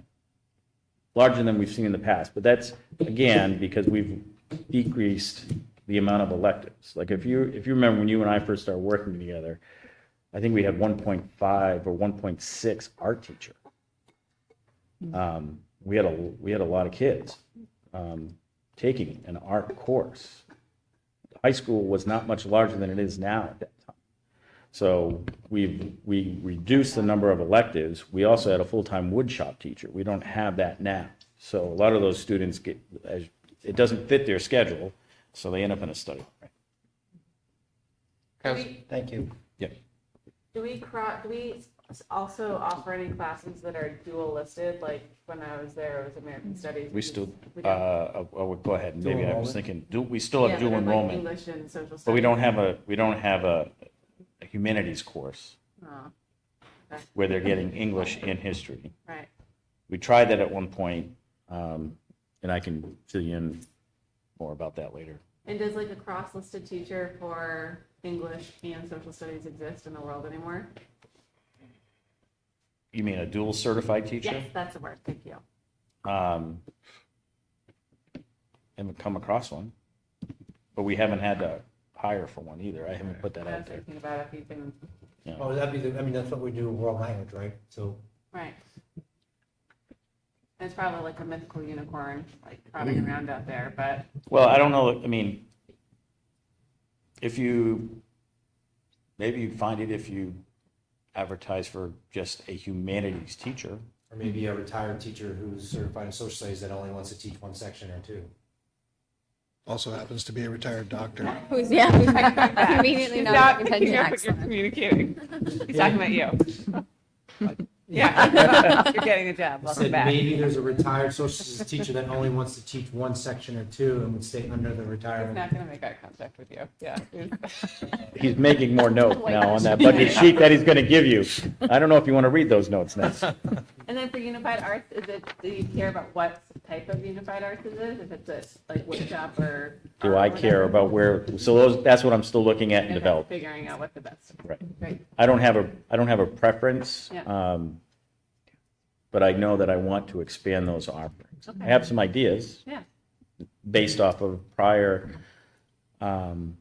course requests. Yeah. You know, I know that we've had enough students request lathe and wood tech Yeah. that we could have run 4 sections and not just 2, for Yeah. instance. So looking at the data that we have based off past course requests would be a place that I would go. Yeah. And relying on Danielle Meserve and Jeff Daly on their input too, as what they're seeing when they're going through the scheduling process of areas that, geez, if we had one more of these, you know, we could help out this number of students. Right, So I'm also going to look at how many students we can get into a particular course right. Safe as well. Yeah. Lathe is safety, Yeah. sharp knives, spin wheels. I have a question. Just to help me with some math a little bit. So how many English teachers do we currently have right now? 3 at the high school. High school. 3. So the class size, if I'm doing it correctly, would be 30? Or is it not that high? Like, if you don't get, you know how you, Well, take teachers out of it. If we didn't add an additional 1 or 2 ninth grade English classes, yeah. I mean, you take 98 divided by 3. So We that's- we have a school board policy around class size, Yeah. right, that we have to work within. Yeah. You'd be pushing over 30, which means then as a district, we have to notify the state. Yeah. Because the So state that's says my it's question. 30. So you can't, so we have to, we're going to have to add at least 1 more English class to stay below that threshold of 30. Okay. And are the 3, they're already adding fifths, right, to the 3 English teachers? Like they have Yeah. added. The teachers right now are all working an extra 10th. So Okay. I'm glad you bring that up, Flo, because even though it says 1.0, it's really 0.7 within the budget that we're looking at. Gotcha. Because those teachers are all Are teaching an already additional above. 10 for a semester. So those 1/10 would go away for them and would move towards. It would be absorbed into that 1.0. That's important to know. So it's not a request for 1 FTE, it's a 0.7. It'd be a But because- 0.7 to create that 1.0 position. That's, So in terms of the increase. Right. That's really what we're getting at. that's good to know. Really good to But know. also when I'm communicating to larger audiences, I need to make sure I'm saying I need a human. If I start throwing numbers out there, Right. there's a misinterpretation of what's going on. Right. Part of that. Financially, yes. Okay. The other thing that helps us out with is someone brought up safety, or said that, that allows us to have more staff available for duties, for lunch duty as well. It's hard right now to have enough staff we have lunch well-staffed, but like when we've done things like, seniors eating outside during lunch, we're not able necessarily to do that with coverage, which is unfortunate. Okay. Oh. All right. Anyone else? All right, any other questions? Are there any other FTE additions? No. Or just staff additions? Any other questions from the board before we go to? Well, just really quick. I'm sorry, now Whoa. reading my notes. Darn it. Sorry, it's my turn. We talked about additional positions, but just on record again, Laura is doing an outstanding job, so we will be reducing her position next year Great call. as the ABA, Yeah, as she will become the BA. right. So, Okay, Okay, thank you for the clarification. That was helpful. So really just doing the math here, really at the middle high school, we're talking about an additional 1.1. Because if you're asking for a fifth, and 0.7 to make the other people whole and they come back, that's 1.1. 1.1, that's correct. Yes. Yeah. Helpful. Yes. One All person together. financially and a little bit. And do we A little have, guy, yeah. can I ask another question? Do we have the bandwidth with our That's including existing the staff? science? Do they have the bandwidth with our science and unified arts 0.5 teachers on the to science. add Yeah, but point it's two 0.2. within their departments? Like, do those teachers have, 1.1. do we need to hire someone, or is there teachers that we just need to give an extra point two? No, in science, it would mean that somebody's going to pick that up. Yeah, but there is a teacher there who could pick it up in theory. Okay, I thought In you said theory. 0.5. And for the unified I'm art, not, sorry. is there a teacher who can Yes. pick up any of the UA stuff? Yes. Right, Yeah. okay. Which again, I have a In very, theory. in theory, I have a rough draft of something, Yeah, but it's, but we I'm wouldn't still be in adding- development of it.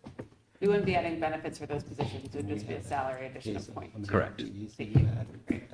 Excellent. Good point. Okay. Any other questions before we open it up for public comment, knowing that like everyone is getting, at least for me, Crispy. pretty loopy? Does anyone need more cookies? No, Nope. Norman. It's a good question. Okay. Wait, I'm sorry, I do have Yeah. one Go for other it. question. The You instructional It's assistant, what is Dan, what's that a, Wait, go ahead, Jonathan. the instructional assistant, is that a 0.5, is that a 1.0? So 1.0. That's a 1.0, okay. Thank you. Under support staff, not HCA. Correct, correct. It's a different Yes. contracted Yes. employee, yep. Okay, any other comments from the team? I'll include a thank you at the end. Do we have public comment? Lauren Clement, 86 Maple Street. Thank you for presenting your budgets. It's actually really helpful to listen to this. I wish more people would come here and actually hear what you have to say. A couple things. The 1.3 increase, now that you've all explained it, it does make a lot of sense, but it's interesting that we had talked about being flat this coming year, and that's far from flat. Another thing that's happened is... Just a point of order, if I may. We talked about being flat last year. We didn't talk about being flat for this current year. We're working on next year's budget, not in this year's budget. Last year, we talked about being flat. No one has talked about being flat for this year. We've walked into this with an open door. So, This is the 25-26 budget. right. So last year was flat? Last year, our goal coming into this budget process was that we would try to be flat. We did not set that as a goal, to my knowledge, for this coming year. No, because it can't Came be into flat it every year. with, let's see what's on the table. Gotcha. The most recent discussion about that 8th grade class moving up to 9th grade, it seems like that English and whatever other classes are required is not just going to be for next year, but it's going to perpetuate through their senior class. That grade level stays the same, so it's not just a next year problem, but it's going to be I don't know if you call it a problem, but a bulky class in that those class numbers stay the same. You're going to have English in 10th grade meaning the same thing in English in 11th grade, so to 12th grade. So it seems like that is going to need to be in the budget, so you can perpetuate it out. I